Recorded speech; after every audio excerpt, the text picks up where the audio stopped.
Hey, за юу байцгаана? Rusty Talks кино подкастын кино индустри, кино салбар, кино урлаг подкастын 13 дахь дугаар эхлэхэд бэлэн болсон байна.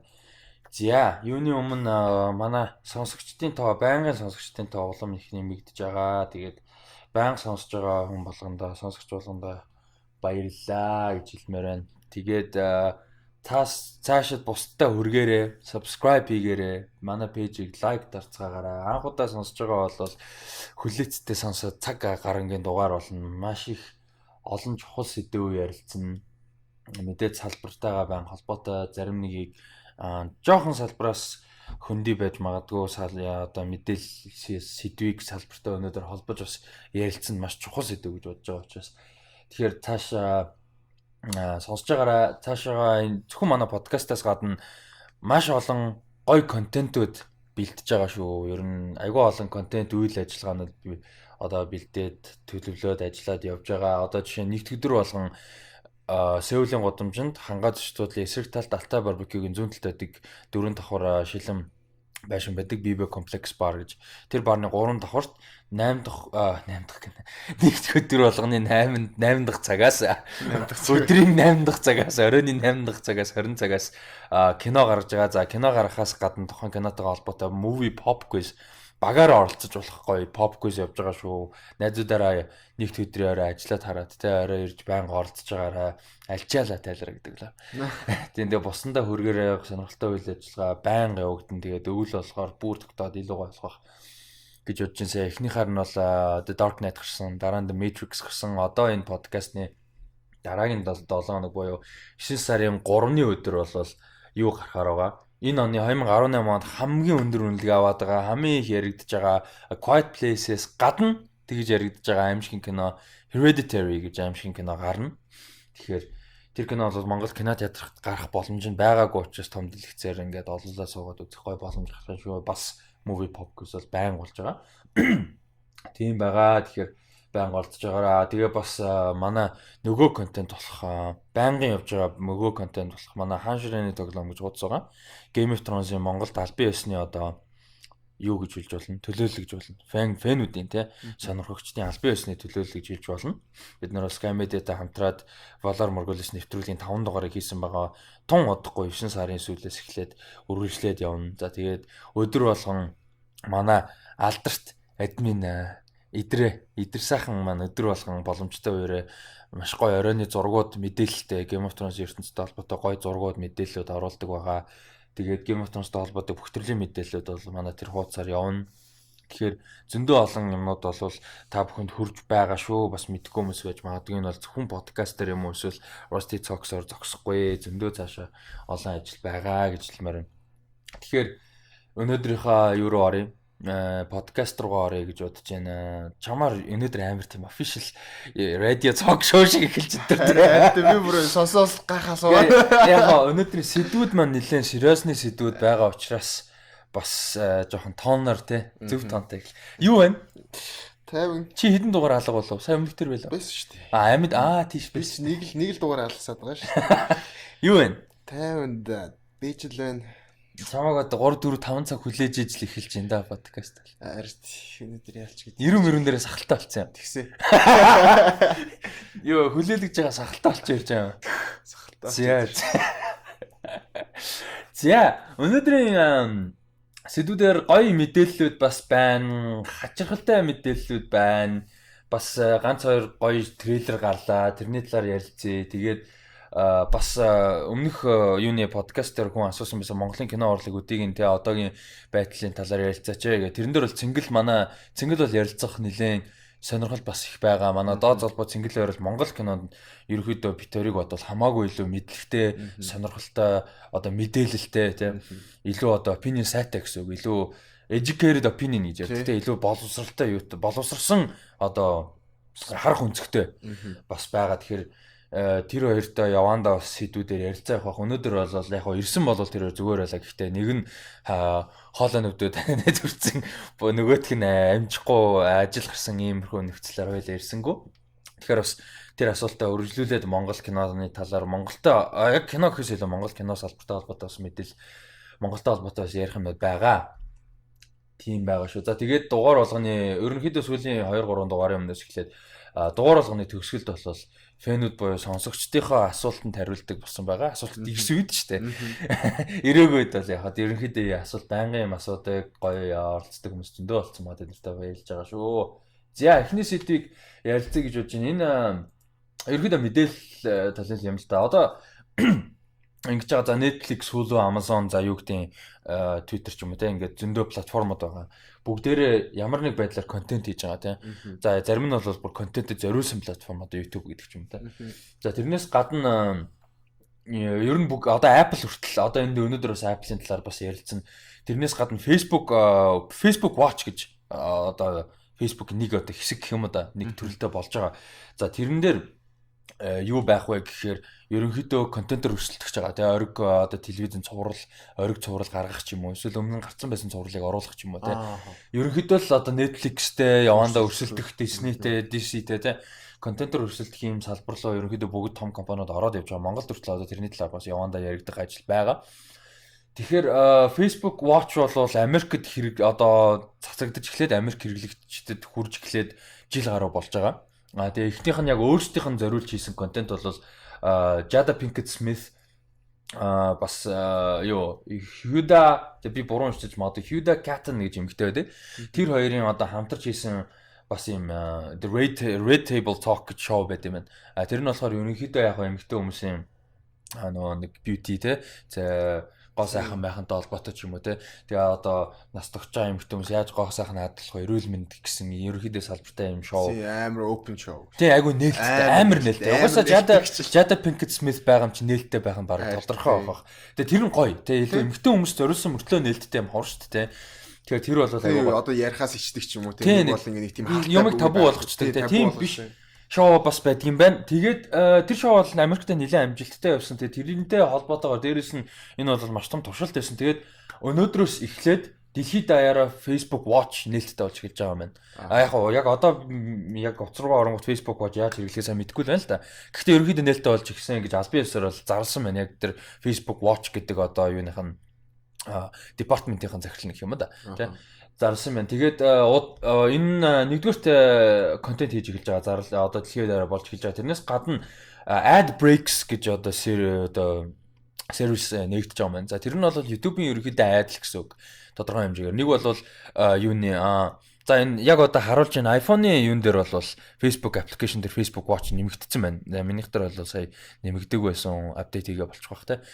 Тэгээ яг одоо бол энэ чинь ингээд одоо ороод жишээ нь харж байгаад хамгийн дээдл нь NBA за Unilad гэх мэт те Lad Bible гэдэг юмнууд болоо жишээ нь гараад ирж байгаа. Channel-уудтай суугаад гараад ирж байгаа. За тэгээд ad breaks гэж одоохондоо Их Британи, Ирланд, Австрали, Шинзландд нээлттэй хийсэн байгаа маань. Удахгүй Франц, Герман, Испани, Латин Америк болон Азид 9 сарын 21-ээс ажиллаж эхэлнэ гэж. За энэ нь болохоор ерөнхийдөө Patreon, YouTube-ийн одоо төлбөр төлөх систем гэдгийг ерөнхийдөө нэг дор нийлүүлсэн маягийн одоо ориг контент хийж Facebook Watch дээр тавьж байгаа хэрэглэгчид одоо тэрүүгээр мөнгө олох боломжтой юм нөхцөл байдлыг үүсгэж байгаа юм бол байгаа юм байна л да. Тэгээ энэ монголчууд маань Facebook Watch-ыг хэрэглэх боломж гарах нь уу те monetize хийх буюу мөнгө орлох боломж гарах нь үгүй юу бас сонирхолтой. Нэгдүгээр, хоёрдугаар одоо телевизийн цувралууд за одоо энэ сая ярьсан шиг телевизийн цуврал кино ч юм уу бас хэрэг гарах бол өөртөө одоо мөнгөөр зодож те орчин үеий гэдэг болчиход байгаа сүүлийн хэдэн жил мөнгөөр зодож контент бас хийж магадгүй юм те. Магадгүй л. Тийм. Тэг Монголд ер нь бол Facebook илүү юу гэж магадгүй. Одоо илүү дийлэрсэн болохоор хүмүүс их ашигладаг. YouTube-ээс илүү одоо YouTube одоо culture одоо соёл гэх юм уу да. Одоо Монголд арай одоо л нэг хөгжиж эхэлж штэ. Тийм. Хэдэн жилийн өмнө бол хүн болгон subscribe хийж юу ч үгүй мэдчих ч үгүй те. Тийм орчны дуу сонсдог те. Нэг тиймэрхүү зүгээр л нэг таалагдсан байж байгаа юм шүү дээ. Үздэг те. Нэг лайк баг дартгүй шээсэн. Одоо бол тэгээд комент бичдэг боллоо, subscribe хийдэг боллоо те. Одоо monetize яаж YouTube-ээр мөнгө хийдэг болох уу гэдэг мэдэж байгаа. Одоо vlog үзсэн амар их явж штэ монголчууд хийж байгаа. Тэгээд одоо ялчгүй тэгэж ихсэж одоо YouTube-ийн юу эхэлжлээ гэж одоо соёл одоо ойлголт гэх юм уу. Тэгэхээр Facebook илүү тэрнээс илүү одоо хэдэн жилийн өмнө илүү одоо өрсөлдөлттэй одоо хөгжсөн гэх юм уу та бид монголчуудын донд. Тэгэхээр илүү байж магадгүй л. Одоо чинь ингэж юм л да. Одоо манай суугтай channel дээр жишээ нь нийт юунаас орж ирж байгаа одоо Facebook-ээс орж ирж байгаа нийт манай одоо юуны үзэгчдийн тооны 30 гаруй хувь нь бол гаднаас за тэр 30 гаруй хувь нь гаднаас одоо орж ирж байгаа хандлтын 96.1% нь Facebook-ээс байгаа байхгүй юу? Манай YouTube дээр шүү дээ зөвхөн YouTube дээр. Яг хөө мэдээж одоохондоо зөвхөн YouTube дээр тавьж байгаа учраас мэдээж тэгж байгаа Google, Twitter-ээр хайхан цөөхөн л байгаа. Гэхдээ энэ бол ингээд амар том юм харуулж байгаа шүү дээ. Тэгээ ерөнхийдөө манад анзаараад байхад YouTube руу линкээр ч юм уу эсвэл YouTube-ийн хуудас руу орохоосоо илүүгээр Facebook дээр үздэг. Тэг ихэнхдээ утасныхаа апаар шууд Facebook дээр видеог нь дараа үзчихдэг ч юм уу. Тийм их болж байгаа. Тэгэхээр Монгол контент хийж байгаа хүмүүст энэ бол ямар нэг гаргалгаа болох бас магадлал байж магадгүй юм те. За энэс гадна энэтэй холбоод контенттэй холбоод бол тун удахгүй манайх маш гоё платформтой хамтарч ажиллаж байгаа. Яг одоохондоо би хуулийн гинэ аль бисаар зарлж болох үгүйг мэдэхгүй байгаа учраас би нэрлэж болохгүй байх гэж бодчих. Би асууж үзээгүй ч мэдэхгүй. Гэхдээ хамтарч ажиллахаар болсон байгаа. Удахгүй 9 сард гарах байх гэж найдаж байна. Тэгээд Монгол платформ ерөнхийдөө удахгүй манайх бас хамтарч ажиллах чинь шинэ платформ нэгдэж байгаа шүү. Тэгээд тэрний талаар бас мэдээлэл нэмэгдээд явахаар яриад явъя. Одоохондоо бас зарлж болох үгүйг сайн мэдэхгүй байл та. Тийм байгаа. За дараагийн мэдээлэл нь энэ нэг юм сонирхолтой мэдээлэл байна л да. Яасан бэ гэхээр ерөөс анзаарч байгаагүй маань. Би л анзаарч байгаагүй. Яасан бэ гэсэн чи Woody Allen шүү дээ. Одоо мэдгүй байхгүй л үү дээ. Уран бүтээлч те. Кино найруулагч зохиолч. Woody Allen сүүлийн 45 жил тасралтгүй кино хийсэн юм байна. Жилд одоо өөрийнх нь мань хүний ерөөсөө гол юм тэр юм байна л да. Жилд нэг кино гаргадаг одоо бүр юм юутай. Нөгөө Bob Dylan-ийн Never Ending Tour гэж байдаг шүү дээ. Бүр утга алдсан нөө дуустгүй айлын тоглолт. Тэрэн шиг 1975 оноос хойш Love and Death гэж кино анх гарснаас хойш биш Annie Hall тийм 77 онд Annie Hall гарснаас хойш ерөөсөө ингээд жил болгон ингээд ямар нэг байдлаар кино театрт ингээд кино гаргасан оролцсон юм мундаг юутай байт юм байна. Статистик байт юм байна. Тэгээд одоо энэ жил бол A Rainy Day in New York гэж кино гарна. Энэ кино нь romantic comedy тэгээд айгу гоё каст Rebecca Hall, Liev Schreiber, Diego Luna, Jude Law, Elle Fanning, Selena Gomez тэгээд Timothée Chalamet гэсэн ийм каст асархай бүрэлдэхүүнтэй ийм Нью-Йоркт болж байгаа үйл явдалтай ийм кино энэ жил гарах юм байна. Amazon худалдаж авсан байгаа. Тэгээд Oscar үеэр гарах бах. Тэгээд дараа жил бол кино байхгүй байгаа юм байна. Тэгээ 20 онд нэг кино байгаа гэж яригдж байгаа. Тэгээ тэрний хөрөнгө оруулалтыг хайж байгаа гэсэн мэдээлэл бас байна л да. Тэгээ энэс сонирхолтой юм нь юу вэ гэхээр 45 жил дараалж кино хийнэ гэдэг бол агуу хөдөлмөр. Тэгээд үнэхээр энэ урлагтай ямар хайртай вэ гэдгийг харуулж байгаа. Ямар хөдөлмөрч юм бэ те. Тийм үнэхээр мундаг. Тэгээд яг тэр дунд мэдээ сул уран бүтээл байгаа, мундаг уран бүтээл зөндөө байгаа. Тэгээд бас нөгөө талаас энэнийх нь ярих нөгөө талын асуудал нь юу вэ гэхээр нэгдүгээр нөгөө талаас яагаад болж байгаа бэ гэдэг асуудлуудын нэг нь болохоор өмнө нь яригдчихсан асуудал. Одоо юм чинь хүн болгон уулна. Яг хүн болгон жоо. Олон нийтэд ил байдаг нэг асуудал нь энэ штэ. Залуудаа хүнтэй суугаад тэгээд дагуур охинтой байсан. Тэгээд дагуур охинтойгоо унтаад тэгээд харилцаанд ороод тэгээд их нэртэйгээ муудалцаа тэгээд салаад дагуур охинтойгоо гэрлэж исэн. Тийм. Тэгээд одоогийн ихнэр нь дагуур охин нь байдаг. Тэгээд сүүл цалсан үгүйг юм би сайн мэдгүй тэртлийн мэдээллийг нь одоо уншаад тэгээд тэр бол айгүй одоо олон нийтэд ингээд угаасаа мэддэг тийм ингээд том асуудал тий. Тэгээд нэг ийм ерөнхийдөө асуудал байгаад байгаа. Тэгээд тэрнээс гадна болол одоо Mia Farrow гэд бас юу байна л да жүжигчин. Тэгээ бас юу н охин нь биш охин нь гинэ одоо тэр нөө эмэгтэй нөхгүй өмнөх тий. Тэгээд тэрнтэй одоо холбоотой ийм асуудал зөндөө гарсан гэд. Тэгээд сая болохоор ямар асуудал болсон бэ гэхээр мань хүн дагуур охиноо одоо ингээд юу яажсэн гэдэг асуудал гарсан. Бэлэн дарамтанд оруулж исэн тий. Ямар бас нэлээд олон асуудал бас гарсан л та. Тэгээд хиний одоо тэр нэг юуных нь одоогийн ихнэр буюу тухайн үед дагуур охиных нь нүцгэн зураг мураг гэрээс нь олдсон гэх ч юм уу тий. Ийм жоохон ч юу аах вэ? Нэлээд муухай ерөнхийдөө нэлээд тийм асуудлууд гарсан тий. Тэрнээс болж ерөнхийдөө юу болол Amazon гэрээгээ цуцлах магадлал маш өндөр байгаа гэж ярьж байгаа юм байна лээ. Amazon-ы гэрээ юу вэ гэхээр 2-3 жилийн өмнө хийсэн гэрээ тэр нь 5 кино одоо Woody Allen-ы 5 киног 100% produce хийх тэ одоо хөрөнгө оруулалтын гаргаад produce хийх ийм гэрээ хийсэн юм байна. Тэгээд одоо энэ саяны дурдсан кино бол 2 дахь кино юм байна л да. Одоо тэр гэрээнийх нь. Тэгээд ерөнхийдөө юу болвол Amazon болвол гэрээгээ цуцлах магадлал маш өндөр. Энэ асуудлыг бол дэмжихгүй гэсэн тэ мэдээж ийм хүн бол сүлээд маш тий, тэгээд Woody Allen-ийн ер нь кинонд тоглосон хүмүүс ч гэсэн нөгөө ашиг олсон мөнгөө хандвал нь одоо Me Too хөдөлгөөн энэ төр гэдэг байгаа шүү дээ. Times Up, Me Too. Times Up гэдэг. Тийшээ ер нь бол одоо donation юу тий хандварлах. Одоо жишээ нь өмнө нь одоо хамтарч ажиллаж исэн Greta Gerwig, Michael Caine, Ellen Page гэх мэт одоо жишээний жүжигчид бол дахиж хизээч Woody Allen-тай хамтарч ажиллахгүй гэж зарсан байгаа. Одоо жишээ нь яг энэ кинон дээр саяны одоо Rainy Day in New York гэдэг кинон дээр хамтарч ажилласан. Одоо жишээ нь Timothy Chalamet, Rebecca Hall, Griffin Newman гэх мэт жүжигчид бол жишээ нь энэ кинон дээрээс авсан цалингаа Times Up болон одоо бэлгийн дарамтанд өртсөн хүмүүс зориулсан одоо сайн санааны charity хөтөлбөр юунуудад charity-нуудад ингэж юу байна хандивна гэсэн юм ямар ч байсан зарласан байна. Тэгээд иймэрхүү мэдээлэл бол байгаа юм байна. Тэгээд энэс авах юм нь бол мэдээж буруу үйлдэл хийлээгээд буруу одоо юм байхгүй. Сая нэлээ хэдэн 7 хоног яригдсан James Gunn-ийн асуудал. Тэгээд энэ одоо чинь Harvey Weinstein гэдэг ч юм уу те. Louis CK дээр бас ярилцах юм байгаа. Жишээ нь эднэр дээр бол харьцуулахад бас өөр асуудал. Тэ яагаад бид нар James Gunn дээр зөөлөн хандаад тэ хүмүүс James Gunn-ыг илүү өмөрөх талтай байгаад байна гэдэг бол шал өөр асуудал байгаа байхгүй тэ. Энэ бол ингээ бодит үйлдэлтэй бүр гэмт хэрэг хов хүн рүү халтсан ийм асуудал. Одоо Louis CK дээр өнөөдөр мэдээллийнхаа бас хуудас дээр бэлдэж амжаагүй. Louis CK сая stand up хийх гэж оролцсон юм байна. Comeback хийх гэж. Тэр хоёр юм илэрхийлж байна л да.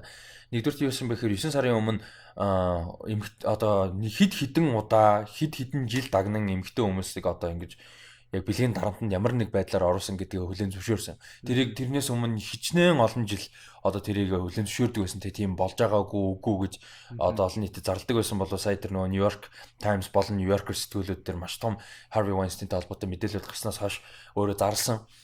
Тэгээд тэгсэн мөртлөө 9 сар ингээд чимээгүй жаа шууд зүгээр юу ч болоогүй юм шиг камбэк хийгээ те.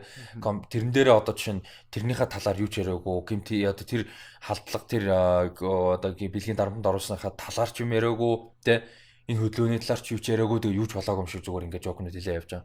15 минут хийсэн байгаа нэгдүгээр. Тэгээд нөгөө асуудал гэхээс яг асуудал юм да. Миний хувьд би асуудал гэж ярьж байгаа. Юу вэ гэхээр Louis CK гарч ирээд үзэгч тэнд байсан үзэгчид бүгд бүр ингээ босч ирээд бүгд алгадчихсан гэж байгаа байхгүй юу. Ерөөсө жок хэлхээс өмнө. Тэгэхээр Me Too ч юм уу Times Up гэдэг хөдөлгөөн тэгээд энэ бол зөвхөн Холливуудаар тогтохгүй дэлхийд даяар явж байгаа. Тэгээд Монголд ч нөлөөлөх ёстой. Энэ хөдөлгөөн яг маст яг зорих хүмүүст хүрч чадсан уу үгүй юу гэдэг асуудалтай болж таарж байгаа байхгүй юу. Тэгээ ер нь бол хамгийн хүрсэн одоо хамгийн их асуудал үүсэж байгаа нь Harvey Weinstein юм шүү. Яг Harvey Weinstein гэдэгтэй биш зүгээр энэний зориг байгаа шүү дээ. Мэдүү гэдэг. Энэ бол зөвхөн Harvey Weinstein-ээс яг энэ тэр том юмнаас ихэлсэн. Гэхдээ энэ ч зориг нь зөвхөн Harvey Weinstein-ыг тогтохгүй шүү дээ.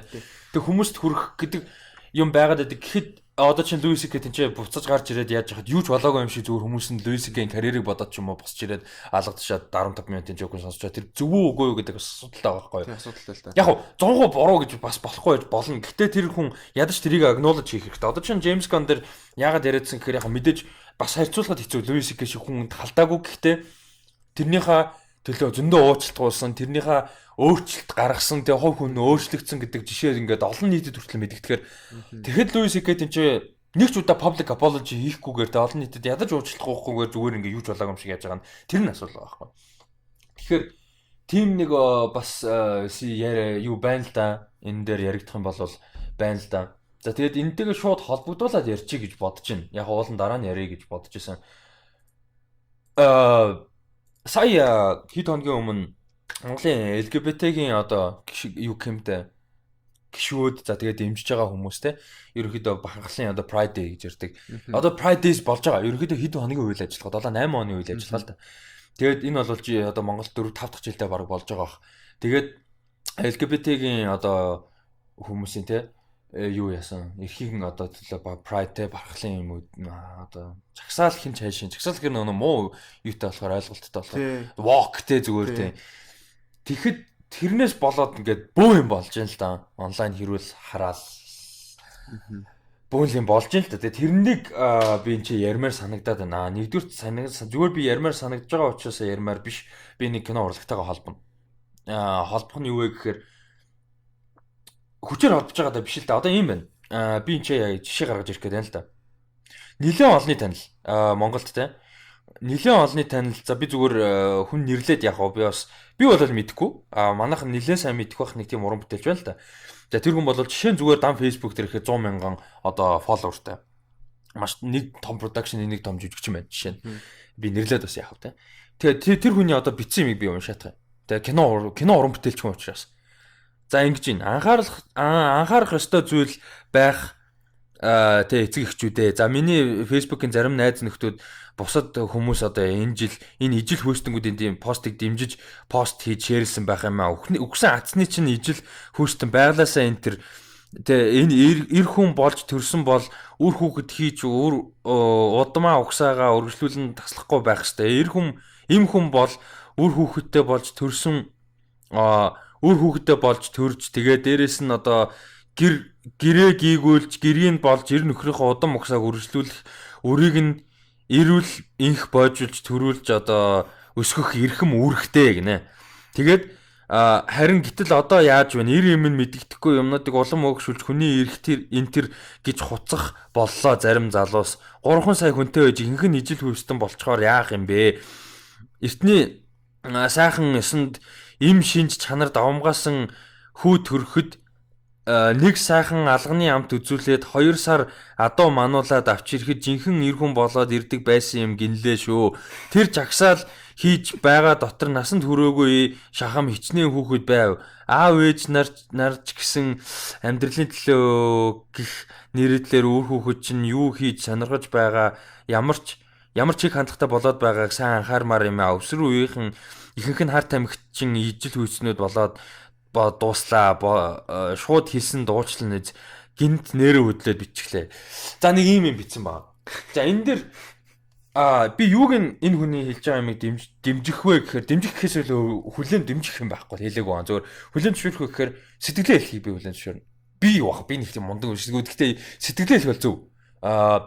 Хэн бүхэн иргэн болгон ямар нэг асуудал дээр таалагддаг бүх юмаа сэтгэлээ хэлэх бол эрэхтэй. Тэр бол дуу хоолойны эрх байгаа. Бид нэр ардчилсан нэг юм дамжиж байгаа. Гэхдээ хувь хүн л халдна гэдэг нэг асуудал. Хөсөг бүлэг хүмүүс рүү халдна гэдэг нэг асуудал тий. Одоо энэ хүнээс гадна цаана сая би зөндөө комментод уншижлаа тий. Бөөнөр нь явж байгаа дээр бөмбөгдөөд алчих, бөмбөг шидчих алчи гэсэн бүр энэ тийм зөндөө коммент арлаа л та. Тэгээ дээрэс нь олон нийтийн ингээд хүн болгоны мэддэг 100 мянган фолловертэй бодвол би бол өмнөдөө мэдх юм алгаа л да. Гэхдээ бодвол чи барыг таньжлаа байгаа. Үгүй юу. Тэг ямар ч үсэн олон нийтийн мэддэг ийм том одоо жүжигчин ингэж ийм үзэлтэй байна л да. Тэгээд энэ дээр бол амар харамсалтай байгаа байхгүй. Одоо жишээ нь энэ бол зүгээр ингээд юу яаж эргэтгэж байдлын төлөө тэгээд зүгээр ингээд бахархал түүнээс биш чамайг хүчээр ирээгээ болох гээд байгаа юм биш. Нэгдүгээрт. Хоёрдугаарт хинч гээж байж болно. Зөвхөн гээж биш энэ чинь LGBT гэдэг community яа. Тэгээд дээрэс нь юу байгаа байхгүй юу? Би бас нэг пост харсан л да тэр амин энэ та ерөнхийдөө дэмжсэн талд нь та нар LGBT гэхээр зүгээр секс бодогдоод байна уу гэх хямарсан байсан байхгүй юу? Тэгээд тийм байхгүй. Энэ чинь зүгээр хувь хүний зүгээр чи харангуй дуртай би харангуй дургу би чи харшилгүй пиццан дуртай дургу гэдэгтээ ямар ч ялгаагүй юм. Гонж зүгээр хувь хүний фундаментал генетикийн зүгээр л хувь хүний л өөр одоо тэ зүгээр өөр хүн байхгүй өөр хүмүүс. Адилхан хүмүүс. Гэтэ зүгээр сонирхол хандлага юу нөр те өөр гэж харж сэтгэл зүй биш ээ сэтгэл зүй гэдэг нь буруу зүгээр сексийн чих хандлага л өөр байхгүй тийм бид нэр өөрсдөө нормал гэж бид нар тэр хүмүүсийн нүдэнд биднээс өөр болж харагдахаар байгаа тийм утгаараас би хэлээгүй шүү тийм утгаараа би хэлээгүй шүү зүгээр миний хэлээд байгаа юм зүгээр одоо энэ нөө өгч хатах гээд байгаа хүмүүсээс зүгээр сонирхол би сайн нөө өөр юм харьцуулдаг юм зүгээр сонирхол л өөр байхгүй тэрс хувь хүн адилхан хүн энэ чинь хэрэгтэйгш байх хэвээр. Тэгээ энийг яага кино урлагтаа би нэгдүгürt би энийг бүр саяны энэ жүжигчний постыг харахаас өмнө бодсон байсан. Яагаад тэгэхээр та нарын зөндөө хайртай шүү дээ те. Хүмүүс шүү дээ те. Элтон Джон байна заяо. Рики Мартин байна заяо. Luke Evans байж болох хамгийн эрэгтэйлэг. Тэгээ нэр байж болох хамгийн эрэгтэйлэг царайж өстэй хамгийн эрэгтэйлэг дүр тоглолдог гоё жүжигчтэй нь Luke Evans гэж. За тэгээд та нарын үзэг дуртай How I Met Your Mother энэ тэр хин байна. Одоо NCP одоо Neil Patrick Harris гэх хамгийн том гей одоо юунуудын нэг шүү дээ жүжигчтэй юм уран бүтээлч.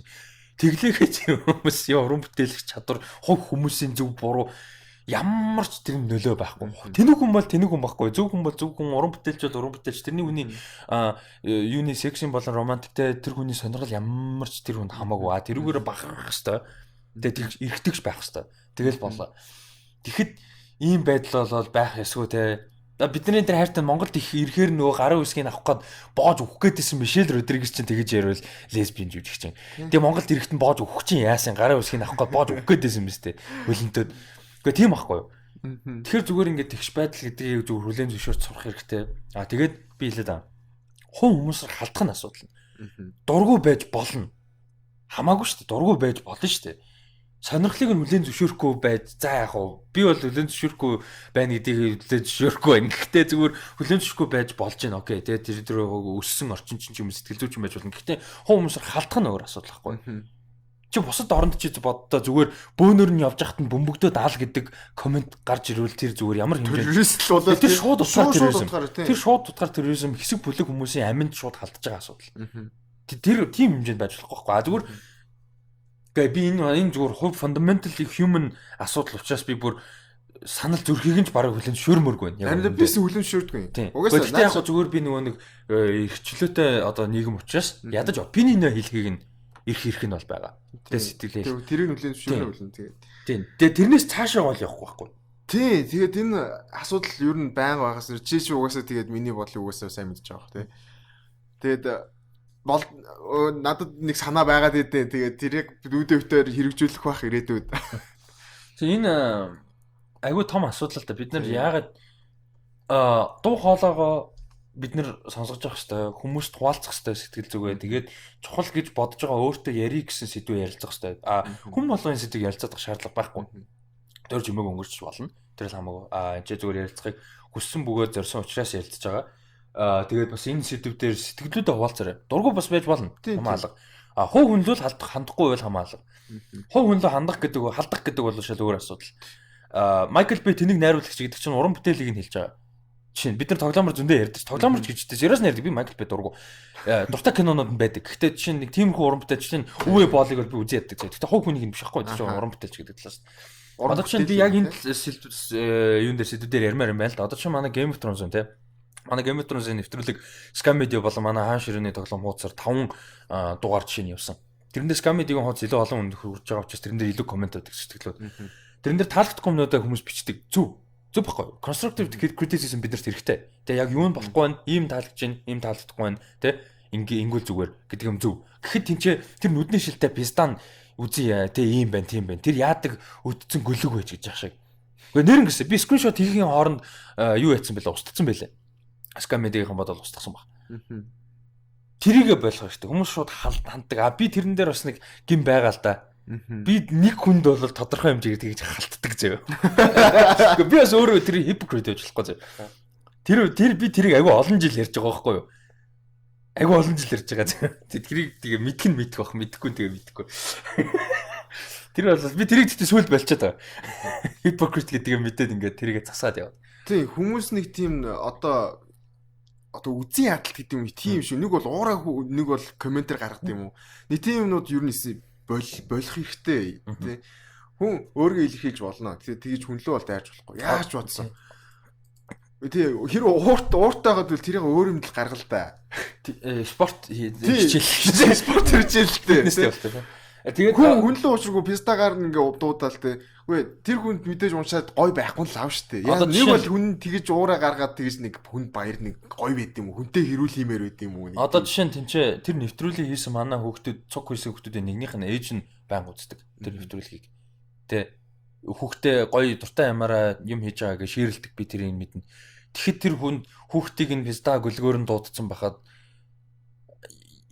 ямар санагдах вэ те зүгээр дуртай ямаараа нэвтрүүлэг хийсний оролцож ярьсны төлөө болохгүй байхгүй. Тэр бол одоо чинь том жишээ гэвэл одоо тэр Star Wars Last Jedi тогсон Kelly Marie Tran Тэ бөө юм болсон тэ. Тэгээд одоо Raid тоглодог жүжигч юм болвол жишээ нь юу яасан Daisy Ridley бол Instagram-аас нэг хэсэг комент юм болоо сүлдө бүр хаасан жишээ нь тэ. Одоо Ruby Rose гэсэн одоо Ruby Rose хүртэл хэцүү байдалд орж байгаа. Дургу байж болно.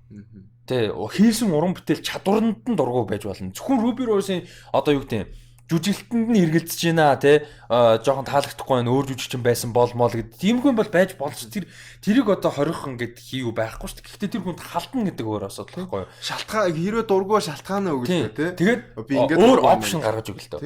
Тэрийг ингээд ярилцах хэрэгтэй. Одоо чинь манай подкастн дээр зүгээр чинь дургуй юм байл хэлж болно шүү дээ. Буруу ярьлаа зүгээр л. Одоо чинь манай тэр нэвтрүүлэг дээр одоо намайг шүмжсэн зөндөө байдаг байхгүй юу? Эхний дугаар дээр чинь яриа зөндөө тасаллаа гэдэг ч юм уу те.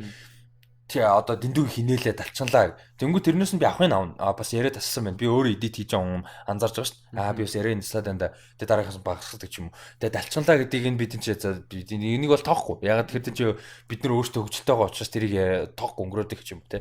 Тэгээ тийм хүн мэдээж байж таарна. Тэгэхээр зүгээр дуу хоолойгоо илэрхийлэх нь зөв, сэтгэлдээ илэрхийлэх нь зөв. Тэр бол байнгын зөв. Тэр хизэж буруу байхгүй. Гэхдээ хувь хүнд халдна гэдэг зөв, хараана гэдэг бол асуудалтай. Тэ тэгээд жишээ нь харахгүй хараасан ч гэсэн fucking Michael Bay те ингээд нэг новшин Americanism нөгөө дэлбэртгээ хийлэг гэх бол бас өөр асуудал. Тэгэхгүй бол Michael Bay-г ингээ хуу хүнлүүн хандах гэдэг бол бас нэг өөр асуудал болно. Би зүгээр жишээлээ авчихвал өөрөөхөө дургүй юм л тийш явж. Тэ. Одоо чинь за би түрүүнийхээ зүгээр хэлчихье заяа public те хэлчихье те. Балжин юм баггүй. Space тайлбарлаж. Би хараад суудаа байгаа. Гэхдээ тэр нь дуртай хүн байл уучлаарай. Би хуг хүнд нь хандж байгаа юм биш. Би тайжгүй л тайлбарлахаа болчихсоо гэж боддог байхгүй. Миний хөлбөмбөг үзэх минь experience-ийг бодоо олгодог байхгүй. За тэрнтэй санал нэгдэх хүмүүс байгаа дургүй хүмүүс байгаа. Тэр бол заавал надад санал нэгдэх албагүй. За би тэрийг бол хараад байгаа болцсон л доо. Гэтэ дургүй хэвээрээ. Тэрнээс бас суралцсан гэх юм уу та. Тэ. Тийм тэгээд одоо та нарын бичиж байгаа үг болгож тэ нэг бол ямар нэгэн одоо цаана нь миний би ингэж бичлээ гэдэг тэр хүн тоохгүй өнгөрнө гэж боддог ч юм. Тийм байхгүй тэ бичиж байгаа бүх юм чинь бид нар уншиж байгаа. Тэгээд тэр бүгд юм бол тийм бүгдэнд хүн болно. Сайнаар муугаар бүх юм нөлөөлнө. Тэгээд яг хав гэхдээ хамгийн гол нь бидрийг одоо criticize тэ одоо ингэ шүүмжлээ бид нар тэрийг ч хүлээж авах. Биднэрт одоо ингэ ярианы сэтвч байж болно шүү. Юу ч байж болно те. Гэхдээ битгий ингээ хөөвлөн дараач. Яг биднийг хаалцсан гэж юм шүү. Бид нар яг манай подкастер л өстой тийм гараагүй байхгүй те. Подкастер л өстой тийм гараагүй зүгээр ерөнхий сэдв те энэ. Game of Thrones дээр бол гарсан асуудал. Тийм одоо бид нар ингээ та нар ингэж битгий бич гэдэг ингээ 20 50-аад байгаа юм шиг те. Бид нар тийм юугаас ирэх байхгүй. Зүгээр биднэрсээ өөрсдийнхээ бодлыг илэрхийлж байна.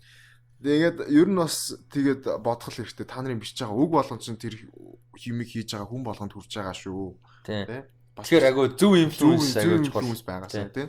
Одоо жишээ нь дүүдээ бит хоёр бол яг уу зөв үг бол даагаад авчихна бол энийг л өнгөрч байна тийм. Тэгэхгүй тэр цаан ч гэсэн бас нэг өөр одоо шинээр дөнгөж юм хийж эхэлж байгаа тийм залуу хүүхдүүд байгаа тийм. Тэр хүмүүс хүүхдүүд лөө бас дайрах юм бол бас тийм яаж хүлээж авах вэ? Яаж ирээд нөөцлөх тийм бас тэрийг бол бид нар хэлж мэдэхгүй шүү дээ. Тийм болохоор ер нь цаашаасан тэгээд хэлж байгаа үгэндээ тийм тэр үг болгон тийм өөр юм даацтай байна.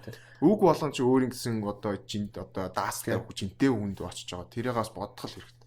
Тийм. Нэг энэ дээр яаж буруу ойлгож магадгүй. Манай подкастыг сонсогч байж бол хамгийн гоё хүмүүс байдаг. Ер нь бол. Гэхдээ энийг яаж сонсож байгаа болохоо тэгж яаж юм шиг тэгнэсээ. Манай комент хийдэг хүмүүс, шеэрлж байгаа хүмүүс те пэйж дээр ямар нэг сэтгэлээ болж байгаа хүмүүс айгүй гоё хүмүүс байдаг. Тэгээ тэрэнд бол айгүй их баярлдаг. Тэр Game of Thrones-ийн юм дээр бол тийм гарсан. Тийм асуудал гарсан. Тэр бол гоё байгаагүй. Зөв criticism гарсан би сая хэлсэн шүү дээ. Тэгэхээр ерөнхий хүмүүс бол тийм байх хэрэгтэй. Тэгээд сонсож байгаа хүмүүс манай сонсогчтой ихэнх тийм биш. Тэгээд гол нь яагаад энэ ч хандаж хийж юм гэхээр бид нар өөрсдийнхөө voice-ыг сэтгэлээ хуваалцах хэрэгтэй. Дээрээс нь цаашаа хуваалцараа хамгийн гол нь. Цаашаа бидний цаашаа одоо хүмүүс сонсогчтой хүмүүс хэлж байгаа юм зорилго нь тэр байхгүй юу? Сая яагаад тэр олон нийтийн мэддэг жүжигчний юмыг албаар дурдаг гэдэг чинь тэр байхгүй юу? Олон нийтэд дуу хоолой чинь хүрдэг болвол 5 хүнд ч байсан. Тэгээ хийдэг юм чинь хүрдэг болвол үүрэг байхгүй юу. Тэгээ with great power comes great responsibility гэдгсэн зүгээр нэг хүүхэлдэйн киноны комикны киноны үг биш тэр чинь маш чухал үг. Том философи. Айгуу том философи байхгүй юу. Дуу хоолой чинь хүмүүс сонсдог болвол дуу хоолойндоо үүрэг хариуцлагатай байх хэрэгтэй. Тэр үг болгон жинтэй тусч байгаа гэдгийг хүлээн зөвшөөрөх хэрэгтэй. Тэрэндээ бодож харьцах хэрэгтэй. Бодож хандж явах хэрэгтэй. Тэ түүнээс биш би өмнө нь тэ юм хийгээгүй байхдаа ингэдэг байсан юм чи хэвээрээ байх хэрэгтэй гэд хамаагүй байж болохгүй. Мэдээ сэтгэл зүгөө өөрчлөх гэсэн үг бол биш. Тэ хандах хандаа өөрчлөхгүй байж болно хамаахгүй. Гэхдээ тэ үг боломжтой даацтай шүү гэдэг. Тэгэхээр манай сонсогчд бас тэрийг буруу ойлгов. Тийм бол биш. Гэхдээ цаашаа хамгийн гол нь сэтгэлээ хуваалцж байгаарай. Тэр бол маш зөв юм. Тэгээд ялангуяа хүний эрх ч юм уу те гэмт хэрэг тэгээ хүнийсийн ялангуяа эрх алдагдж байгаа тийм нөхцөл юм бол юу яах вэ? Тэгш байдлын төлөө хүмүүс хүндлэгтийн төлөө хүмүүс эрхийн төлөө ядаж дуу хоолойгоо хуваалцж явах хэрэгтэй. Тэгээ би тийч Pride Walk дээр очиж чадаагүй байсан мэдээгүй байсан л та. Эцэм бол би бараг л очих байсан баг. Тэгээд тэгээгүй байсан ч гэсэн ядаж дуу хоолойгоо хуваалцж байгаа нь бол зөв юм шүү гэж. Ярмаар. За тэгэхээр өнөөдөр энэ саяны сэдв бол маш урт явлаа гэж хармаар. За энэтэй үргэлжлүүлээд Монголтойгоо холбоотой нэг сэдв ярив. Бас яг Монголд болж байгаа. Яг саяны 7 хоног болсон маш том асуудал. Юу гэхээр оюун юмч. За энэтэй юу холбогдох вэ гэхээр түрүүшин 7 хоног Байтаг богд буюу Машнууц 2 кино алдагдсан. Одоо тэрэн дээр нөө захаар DVD CD болгож зархан зарлаа. Тэгээд өчнөө өстө нэрээ за өстө хувь хүнлэнд оромжилж байгаа юм биш. Өстө нөө жалганы хідэн балер пэйжнүүд бүгдээрээ хулгай хийж тавилаа тийм. Нэгэн дээр л 100 мянган viewтэй авах жишээний кинон сайн болсон байна гэсэн. Би сонсоогүй. Үзээгүй. Тэг киноных нь уран бүтээлэн сайн болсон юм чи бол ямар ч хамааралгүй. Муу уран бүтээл болсон байж болно. Тэр нь би хог гэж бодсон байж. Одоо чи нөгөө Black Rain шүү дээ. Бид нэр дооёодод хог байсан гэд. Тэр киноч гэсэн хулгайгаар алдагдаа ингэж тавих нь бол муу болох байхгүй. За тэр торрент энэ хоёр л өөр асуудал. Тийм торрентыг бол би дараагийн подкастер бүр яагаад вэ гэдгийг нь ярилцъя гэж бодож байна. Хэрвээ торрент та адилхан торрент татсан байж гэж хэрвээ бодож байвал. Тийм бид нэр hypocrite байгаад байгаа юм санагдаж. Тэрийг бол дараа нь ярилцъя гэж бодож байна. Энэ юу болсон бэ гэхээр Байтаг богдыг хулгааллаа. За тэгээ хулгаагаар гарсан ингээд тавилаа тийм. Уран бүтээлч нь хөрх хамтд бүгдээрээ за бити шеэрлээч олон бити үргээч тэгээ уран бүтээл. Яагаад байж болохгүй асуудал вэ гэхээр энэ сайн уран бүтээл болсон ч муу уран бүтээл болсон ч гэсэн оюуны өмч гэдэг юм хөндлөж сурах хэрэгтэй. Энэ кино театрт гараад муу уран бүтээл болсон байвал тэртээ тэргүй кино театрууд буулгах чинь. Муу уран бүтээл үнэхээр хогийн уран бүтээл болсон байвал тэртээ тэргүй IPTV-г авахгүй. За ёо тэгэхээр бидний санаа зов те сайн уран бүтээл болсон бол хүмүүстэй өрг тэр уран бүтээлч сайн уран бүтээл хийсэн байг те хөдөлмөрийг нь үнэлж байгаа юм нь сайн орлого олоод хүмүүст хүрхэн уран бүтээлчдийн одоо сэтгэлийн хоол нөхгүй зөвхөн цалин мөнгөөр биш цалин мөнгө сайн хоолог тэрнээс гадна сэтгэлийн хоол нь те тэгээ эн чинь ингээд тийм хүрээд ингэх зөв явах хэрэгтэй байтал хүмүүс тийч шеэрлээд ингээд те ингээ явж байгаа. Энэ бол амар том асуудал. За Game of Thrones дээр бас тэр яригддаг асуудал. Яагаад тэгэхээр манай пэйж дээр шүү дээ. Өдөрт дор хаяж 10-аас 20 хүн асуудаг. Линк байна уу, сайт байна уу? Тэгээ тэр болгонд нь бид нэр урдаас нь тэг ингээд Sky Media болон Univision дээр аль биесээр орсон байгаа. Тэ? Нэг бол HBO-гоор аль биесээр үзэж болно. Тэгэхээр тэнгүүт үнгүү тавигдсан байгаа юм яага хаачж байгаа юм бэ? Өстө ямар балер юм бэ? Ямар арчаагүй юм бэ гэж байгаа шиг. Тэгээ манайхаас ингээд шаарддаг ч юм уу те. Тэнгүүд доороос нь яадаг цэгком, ийм Facebook пэйжгээ тавьчихдаг. Бид нар бол тэрний шууд дандаа явж байгаа. Яагаад оюуны өмчийг хүндэлдэггүй юм бэ? Ялангуяа аль биесээр байгаа хэмжээнд яагаад хүндэлдэггүй юм бэ те? Одоо чинь бид нар өөрсдөө сайн асуудал гарлаа л да. Dark Knight кино гаргах талаар яг нэг үлээ хоёр подкастыг өмнө аль биесээр зарласан те. Тэгээ тэр бол оюуны өмчийн асуудал гарахтай ингээд оюуны өмчийг зөрчихгүйгээр ямар нэг асуудал гарах боломжгүй болсон учраас шууд цуцлагдсан.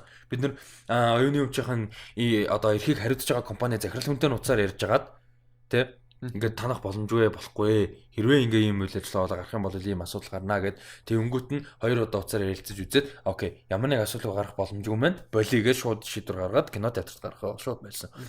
Жишээ. Тэгэхээр оюуны өмчийг хөндлөөч. Иймэрхүү юмыг бити дэвэргээч тий. Энэ бол буруу юм шүү. Боломжоор нь 5,000 төгрөг төлөөд Univision Sky Media-гаас те үзчихгээч. 5,000 төгрөг штэ. Хайрцаг тамхины ч юм уу. Тэ 2 савтай ундааны ч 2 одоо баг төвний ундаа тэрнээс үнэтэй болов штэ. Яа тийм байхгүй. Тэгэхээр тэрийг нь дэмжээч. Тэгээд тэр одоо зөвхөн энэ Байтаг богдоор зогсохгүй Facebook тэр сайтууд дээр хулгаагаар кино тавьдаг юм дэндүү их байна. Тийм тэгээд бас одоо ингээ кино чадас буугаагүй тохиолдол бол тэр чинь тэр одоо кино хийсэн хүмүүс одоо тодорхой хэмжээнд бас ашиг олж байгаа тий. Тэнгүүт тэр одоо бид нэр одоо нөгөө талхны мөнгө гэдэг үү. Тэрийг нь бид нэр хуумслаалгаа гэсэн үг байхгүй. Тэгээ хэрвээ бид нэр тэгээд тодорхой хэмжээнд тэгээд кино театраас буугаад тэгээд цаашаага одоо quality content гэж ярьдэн шүү дээ. Одоо чанартай. Бид нар одоо тэгээд Facebook-ээр ингээ шеэрлээ те. Нэг бол CD худалдаж аваад яла хулгай юмнууд ер нь бол чанарын хувьд муу байдаг. Наазах нь. Тэгээд гэтээ тэ очоо зүгээр кино част үзчихэлтэй те. Кино үзнэ гэдэг чинь те зөвхөн ингээ зүгээр дэлгэц шигтээ сууж байгааг хэлж байгаа юм биш ээ те. Тэр орчин нь те хамт үзэж байгаа хүмүүс нь те яаж тэр одоо дуу хөгжим дууралт гэдэг юм маш чухал байдаг те. Тийм болохоор бид нар одоо ингээд одоо за тэрийг дараа одоо эпизодээр ярих юм шиг байна. Гэхдээ одоо бид нар тэгэл үнгүй үзчих юм чинь гээл торрент хүлээгээ суудгуулахгүй. Бид нар Монголд гарч байгаа бүх шинэ кино болгоныг бид нар кино театр руу зорж явж үздэг. Нээлтийг бид нар алгасдаггүй. Тэгэхээр юм баггүй юу? Жишээ нь ингэж л тэ сайн муу киног нь үзчихэж мэднэ гэдэг тэ. Жишээ нь яагаад film critic гэдэг хүмүүс байдаг вэ гэдэг чинь тэр байхгүй юу? Film critic хүмүүсийн хамгийн хэцүү юм юу гэж сайн муу нь хамаахгүй бүгдийг үзэх шаардлага гардаг байхгүй юу? Тэр чинь бусадтайгаа хуваалцаж байгаа. Тэрний үр дүнгээр хүмүүсийг үзэх үгүй ерөнхийд нь сэтлийг нь төрүүлнэ. Үзээч бити үзээрэй гэж юу н хэлэх нь баг. Тэ тодорхой хэмжээнд хэлэх хүн байгаа. Гэхдээ тэр сэтлийг төрүүлдэг. Бидний ажил бол тодорхой хэмжээнд тийш кино ревю гэдэг нь. Ер нь үзэхэр кино байна уу? Ер нь дими байна уу? Эсвэл ядаж кино театрт үзэхүүсэл яаж IPTV-д орохоор нь үзэхгүй үү? Одоо ч Монгол IPTV мондог болсон те. Тэгэхээр IPTV-д орсон хүн ер нь үзээрэй гэж recommend хийх кино гарах бах яванда. Кино театрт ерөнхийдөө үзээд имидээ те. Тэгээс Монгол кино театрын эсрэг биш. Зөв энэ кино театрт үзээд байгаа биш. Дараа нь Univision Sky Media IPTV-д орохоор нь үзэхээр үзсэн ер нь дээр бах гэдэг recommendation шин гарч ирэх жишээ нь те. Тэгэхээр тэгэж үзээч тийм байгаа ч л гэж хэлмээр байна. Яг энэ сэдвээр бол.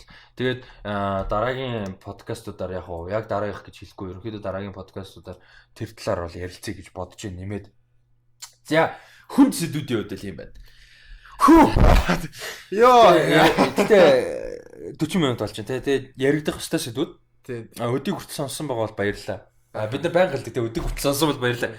Гэтэ тийм байхгүй. Тэгэд ярилцах хэвээр сэдвүүд гэж бодчих. Биднээс нэг юм жижиг сажиг юм ярилцах хэвээр сэдвүүдийг ер нь оруулчлах байх те. Ер нь бас тэгээд цаашаа ярих юм бол тэр мэдүү гэдэг хөдөлгөөн байна те. Эмэгтэйчүүдийн эрхийг хамгаалах гэдэг зүйлийн талаар бас дэлгэрүүлж бас ярих байх. Яг кино уралтайгаа холбоод. Тийм холбоод.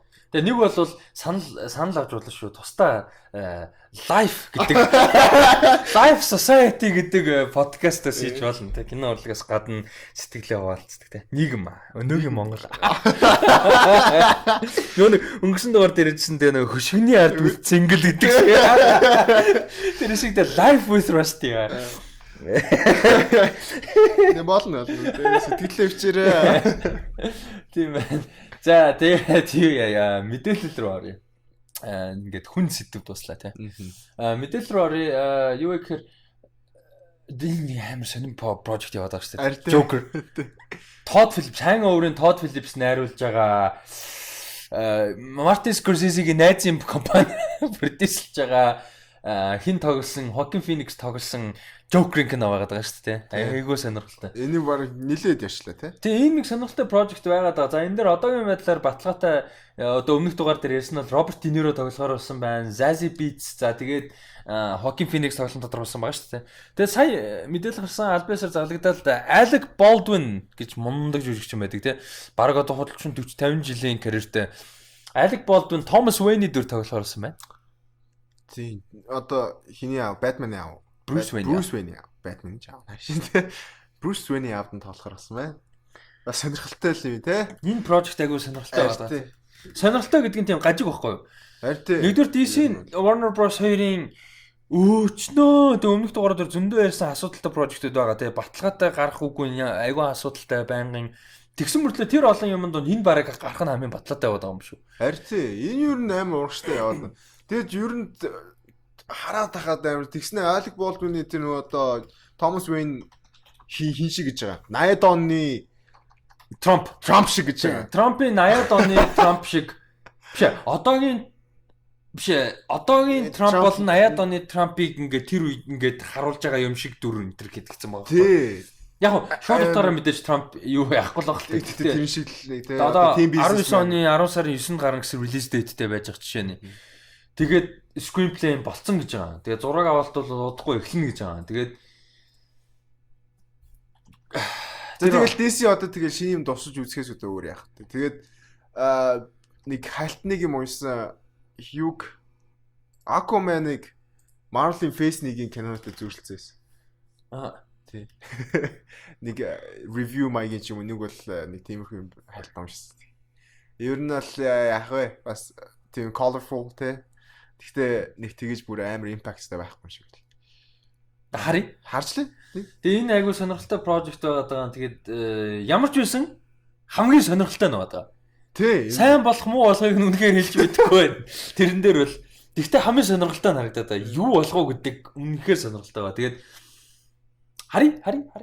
Тэгээ юу болно? Тэрнээс гадна за доктор хүү үздэг хүмүүс байвал сэтгэлээ болцорой. Доктор хүү гэж нэг сонирхолтой хичнээн сизон байд юм бэ? 7 8 зангууд юм ааш. Тэр чинь бүр хитэн за ямар ч байсан 11 дахь доктор нь буюу Matt Smith гэж жүжигчин байт юм байна. Terminator Genesis кинонд Skynet-ийн дүр тоглож байсан. Тэрийг бол Datko санджээлээ. Би бол санахчгүй юм байна. Тэгээд тэр жүжигчин ямар ч байсан орж ирэхээр усан байлаа. Ямар дүрд нь бол тодорхойгүй. Episode 9 орж ирэхээр усан байна. За доктор хүү шүү дээ те. 840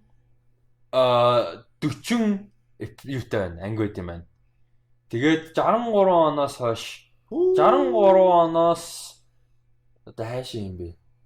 Үргэлжилж байгаа маашин тийм байна. Ерөнхийдөө 63 оноос үргэлжилж байгаа. Тэр 99 оноос 2005 оны хооронд байхгүй юм байна тийм үү? Тийм юм шиг байна.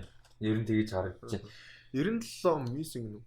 Энэ чинь нөгөө нэг амар нийт Screen Junkies-ийн хэд чинь нөгөө нэг юугаар хүн санал аваад нөгөө нэг хандив өгснөөс болоод юу яатсан шүү дээ. Доктор Хүүгийн honest trailer-ыг хийхээр болчихсон шүү дээ. Тэгээд тэд нар ч одоо хэдэн зуун анги үдчихэж байгаа шүү дээ бүгдийг.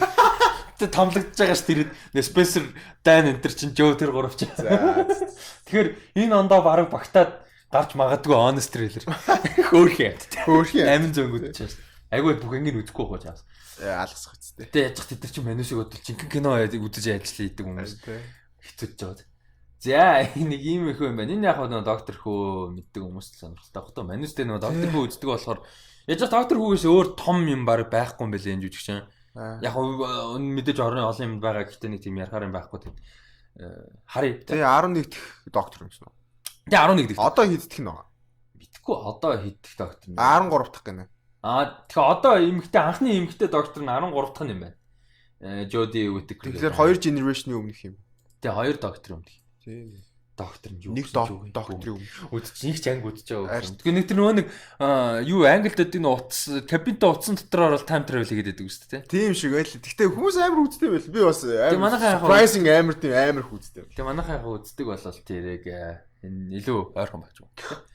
За юуны science fiction буюу шинжлэх ухааны уран зөгнөлт зохиол гэсэн тийм жанр байдаг шүү дээ. Одоо ер нь зохиолын жанр тийм. Энэ жанрын одоо үг эцэг эхлүүлсэн гэж хоёр хүн ерөөхдөө яригддаг. H.J. Wells тэгээд Isaac Asimov гэж хоёр зохиолчвол ерөөсөө шинжлэх ухааны зөгнөлт гэдэг жанрыг бол одоо эхлүүлсэн тийм. Одоо юу үг эцэг гэж яригддаг юм агуу хоёр уран бүтээлч байсан.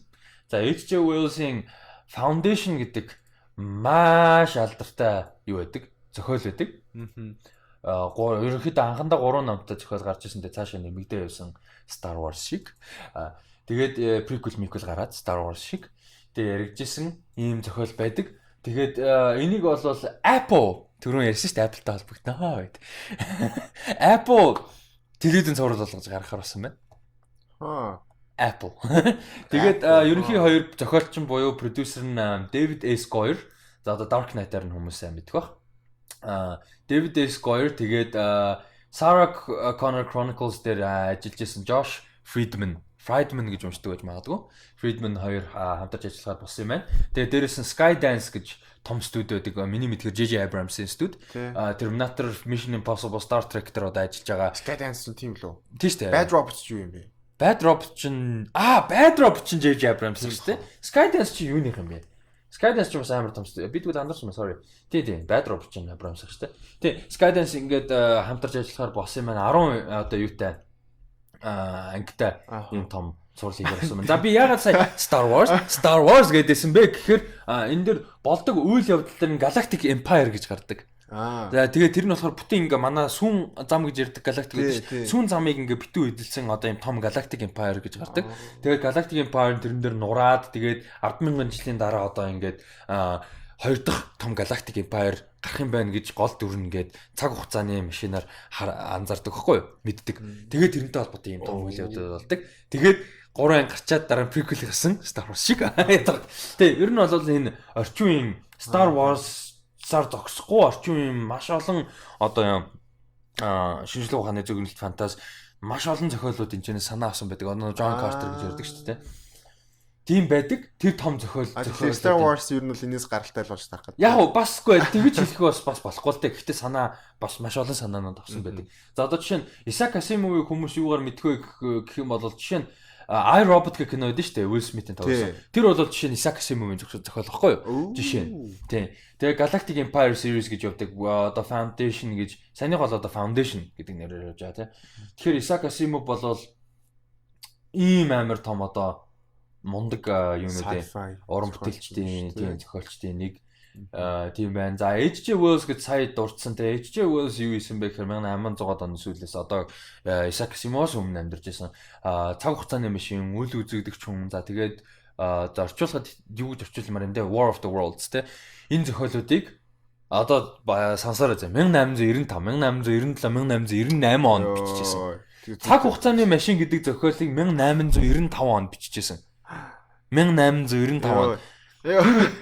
Тэгээ техник технологийн орчин үеийн юу одоо хичнээн юм зохиогддог байсан бэ те. Тэгэхээр ийм хоёр мундаг хүмүүс байдаг шүү гэж бас. Хүмүүсийн хамгийн сайн мэддэг кино байж магадгүй нэг War of the Worlds гэдэг нэг хин Tom Cruise-тэй найруулсан. Тэгээ нэг гэрт орж ирээд сэгсрээд байдаг. Тэгээ бас юугаа Guy Pearce-ийн тоглосон юу гэдэг штэ. Time Machine гэдэг. Бас хүмүүс сайн мэддэг штэ. Тэрийг би биш үзчих. I Robot яг хоо хин Isaac Asimov-ийн байна те. Бас тэгээ иймэрхүү мондог хүмүүс. Ерөнхийдөө бас сонирхож үзээрэй. Isaac Asimov, H.G. Wells хоёрын яг хоо бүгдийг нь уншиж дийлэхгүй л баг. Гэхдээ алдартай том уран бүтээлүүдээс нь бас сонсож байгаа хүмүүс сонирхож уншвал бас гоё баг шүү. Тэр Ender's Game-ийг хэн бичсэн? Ender's Game чинь Orson Scott Wells гэдэг биш аа Wells Orson зааж байгаарай би одоо нэрийг хараад би мэдэм Orson Scott Card тийм Orson Scott Card гэж юу гэдэг хэдэн он бичиж ирсэн зохиол юм? Юу сүүлд бас нэлээд сүүлд юм байна тийм.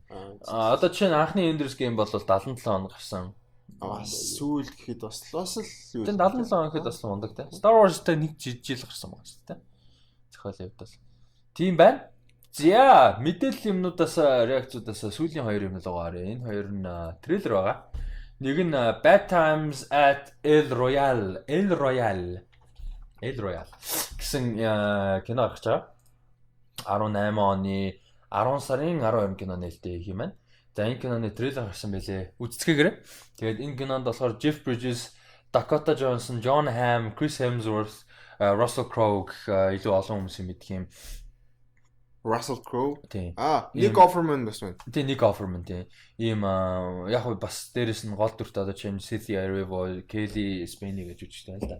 Ийм уран бүтээлч тоглосон юм кино гарч байгаа маань. Тэгээд трейлерыг сая үзсэн. Чамд ямар санагдав? Трейлер нь амар өнгөлөг харагдчихлаа. Гэхдээ амар сонирхолтой нэг тийм I love you baby гэдэг. За ямар каналтай нэг тийм нэг надад төстэй нэг кино санагдсан. Чиний дараа хэлээ. За чи хэлээ би толгоонд орж ирэхгүй. За надад болохоор трейлерыг үзцгээгээрэй. Ямар ч байсан. Сонирхолтой трейлер л. I love you baby. Тэгээ 7 би нэгээ танихгүй нэг буудал цуглаад тэгээ янз бүрийн болж байгаа. Нэг орой иймэрхүү юу юм бэлээ. Буудалд орой цуглаад нэг юм болж байгаа гэдэг тийм төрлийн юм байна шүү. Тийм байна шүү. Арай өөр. Тэгээ надад Hateful Eight-тэй төстэй санагдсан. Үгүй би нэг. Надад бол Hateful Eight-тэй төстэй санагдсан л да. Тэгээд яг трейлер нь надад бол юу ч сонирхолтой санагдуулаагүй. Яг юу гэдэг нь зүгээр яг дажгүй кино шиг харагдчихлаа гэхдээ бүр яа үзхэнсэн гэдэг ч юм уу те. Тэгж юу санагдаагүй. Надаа энэ киног би бол бүр амар үзмээр байгаа. Амар хүлээж байгаа. Юу н трейлер нь биш юу н одоо каст нь яг гоё л дээ. Гэхдээ тэрнээс илүү юу гэхээр Drew Goddard зохиолч найруулагч нь. Яг энэ киноны зохиолыг бичиж найруулж байгаа. Drew Goddard надаа энэ киноны хамгийн одоо том татах юу нь болж байгаа байхгүй юу? Magnet нь болж байгаа. За Drew Goddard юун дээр өмнө нь ажиллаж байсан бэ гэвэл Cloverfield-ыг бичижсэн. Cabin in the Woods-ыг зохиолын бичээд найруулсан. World War Z-г The Martian 2-ыг аль алингийн бичсэн. Тэгээ одоо тэгээд дараагийн кино нь одоо энэ дээр ажиллаж байгаа. Хоёр дахь кино найруулж байгаа кино нь болж байгаа. Оо, Cabin in the Woods. Тэгээ айгүй гоё уран бүтээлч байхгүй юу? Тэгээ энэ нөгөө хиний нөхдүүдийн нэг байхгүй юу? Abramsийн одоо crew-ийн нөхдүүдийн шинэ нөхдүүдийн нэг байхгүй юу? Тэгээд хамгийн энэ мань хүний хамгийн том юмнууд нь саяны хэд гэхээс илүү Buffy the Vampire Slayer, Angel, Alias, Lost, Daredevil, The Defenders, The Good Place эднэр дээр ажилласан. Энэ цувралууд дээр дандаа мундаг ийм одоо цувралууд дээр ямар нэг байдлаар найруулагч, зохиолч, тийм executive producer ямар нэг байдлаар дандаа ажилласан ийм амар гоё уран бүтээлч байгаа байхгүй. Тэгээ миний хамгийн хайртай одоо хамгийн одоо ийм олон юм дээр ажилласан мөртлөө гарч ирж байгаа гэж хэлэхэд хэцүү байна л да.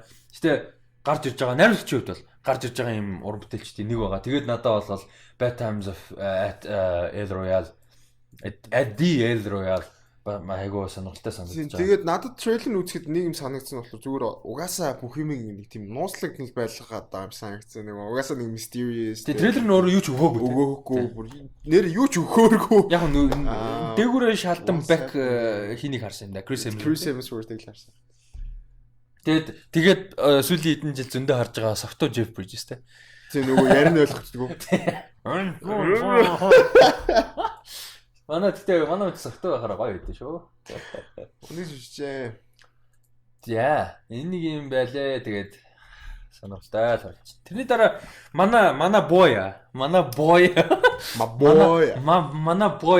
Damon Chazelle, Whiplash, La La Land-ийн зохиолч найруулагчийн дараагийн кино First Man, Neil Armstrong би анх энэний талаар сонсчоод би бас Louis Armstrong-ы талаар кино гэж бодсон шүү дээ. Юу гэдэг. Ямар зүг дуулах гэсэн чи амар фэлтэх гэдэг нэг гэдэг лээ. Нөгөө Life in Pink гэдэг нэг дуулаад идэв шүү дээ. Биш бодлоо ярьж байна. Чи болоор үгүй. Киног нь мэддээ биш ээ. Дуу нь бол тодорхой зөвөр нэг аялах гэсэн чи ингээд яг нэг буруу аялж хүмүүсийг яг алах гэдэг юм шиг санагдаад тэгээ айчлаа. Тэгэхдээ хин Louis Armstrong-ийн юуг яах чинь гэж бодсон шүү дээ. Киног яах чинь. Би бас яг тэгж What a wonderful world. Тэгсэн чинь Neil Armstrong байсан юм лээ. Анхны саран дээр нөгөө буудаг хүн. Анх оцсон хүн бол биш шүү. Уг хамгийн гол тухайн үед нөгөө тэгэхээр Damon Chazelle-ыг угаасаа team канал хийх байх ш төсөөлсөн байхгүй яа. Whiplash хөгжмөр лаа өөрөө хөгжмөж шүү.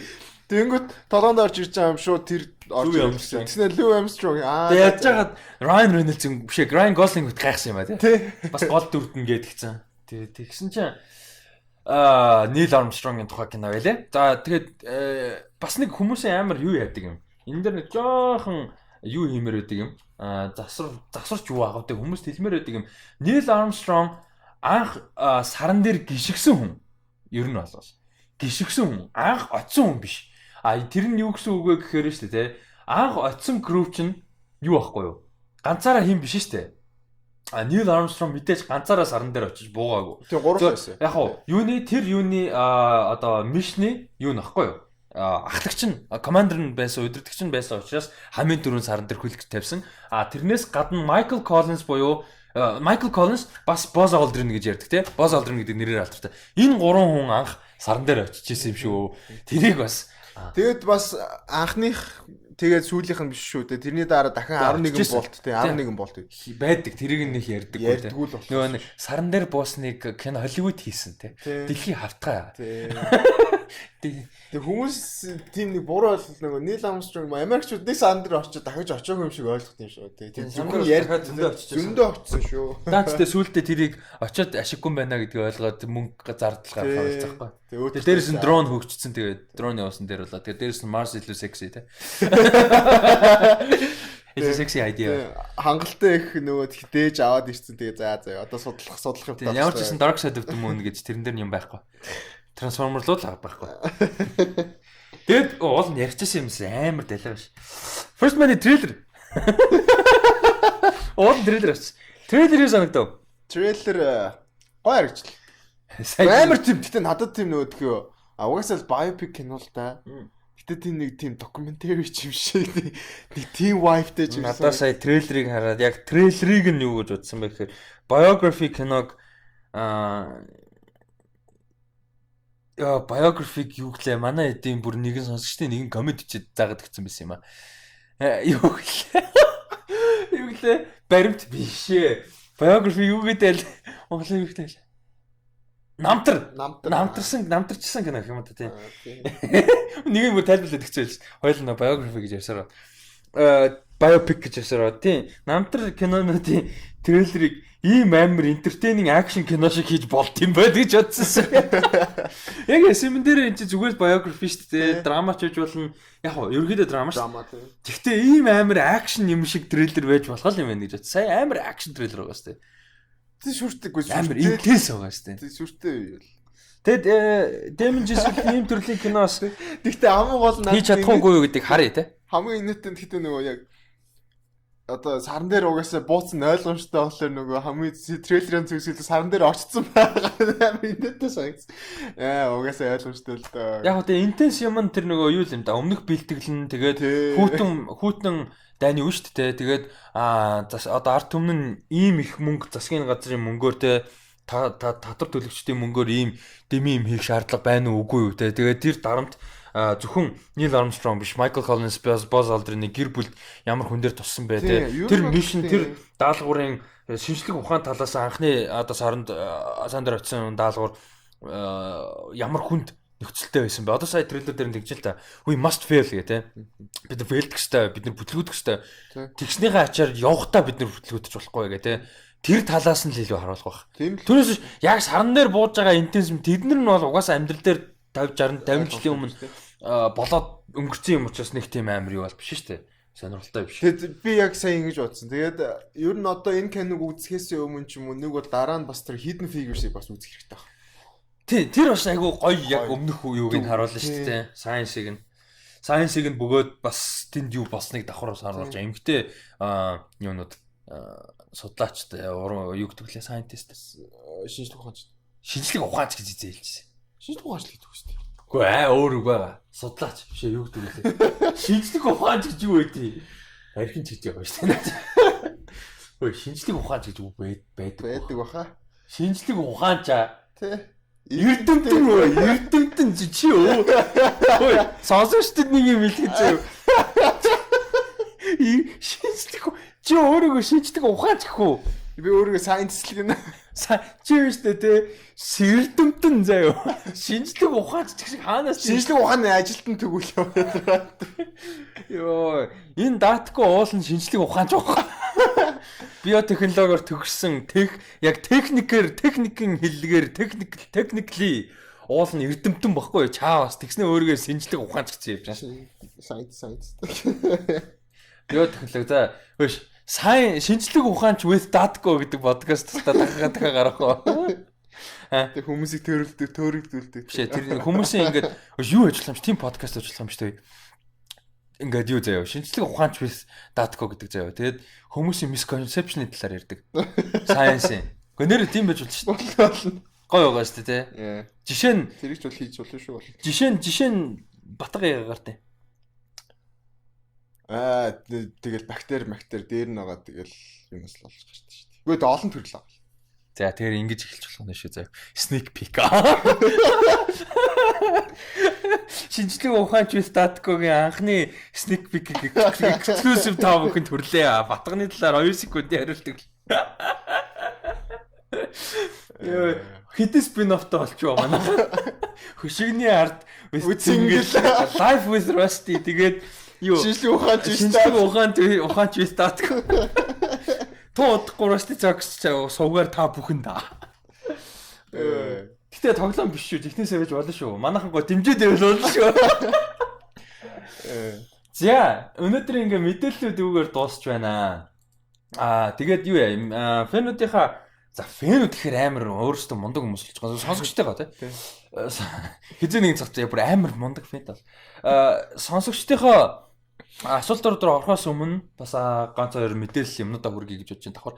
За, дараа 7 хоног түрүүн зарсан 9 сарын 3-нд нэгд өдрийн орой 8 цагаас movie pop quiz явагдана. Тэгээд бас Hereditary кино гарах байгаа. Тэгээд манай гарах газар бол BB Complex Bar гэж байгаа. Хангаач дуудлын замын шигтэл Сеулийн гудамжин дээр Алтай барбекюгийн зүүн талд BB Complex. Яа, би зогсоолоо тань л да. 3 дахь 8 цагаас. Тийм 3 дахь 8 цагаас Movie Pop Quiz болно. Golden Question-тэй бас 8 дахь цагаас. Тийм 8 дахь цагаас. Оройн 8 дахь цагаас 20 цагаас. Ийм үйл ажиллагаа болно шүү. Тэгээ эрцгээгээрээ. Тэр үйл ажиллагаа маань бол байнга явагдаж байгаа. Тэгээ санал болгох кинонууд бас тэр үйл ажиллагаатай холбоотой асуулт сэтгэгдэд бас хуваалцаж байгаарэ гэж хэлмээр байна.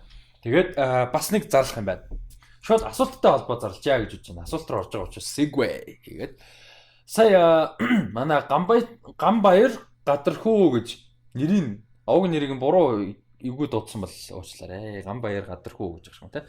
Гадархүү гэж хүн маань сонсогч маань манай 12 дахь подкаст дээр комент хийсэн. Movie review word хийхгүй юм уу гэсэн байна. Тэгээд танахаас салхаа байлаа гэж байна. Тэгээд сонсдогт баярлаа. Сонсож байгаа бол баярлаа гэж хэлмээр энэ цаашаа найзуудтайгаа хүмүүстэй хуваалцаарай. Тэгээд манай нэгтгэн үйл ажиллагаан дээр ирж байгаарай. Нэгтгэн үйл ажиллагаа Rusty's Movie Club гэж явж байгаа. Манай нэгтгэн кино үзэр болон Movie Pop Quiz бол үйл ажиллагаа бол үн төлбөргүй байгаа. Такс байхгүй. Ирээд кино үзэж болно, оролцож болно. Тэмцээнүүд нь бол мэдээж төлбөртэй. Ягаад тэгэхээр боцоо бусдаг учраас. Тэгээд энэ үйл ажиллагаанууд дээр маань бол биш би үйл ажиллагаа хэрэггүй шүү дээ. Амар далицээ.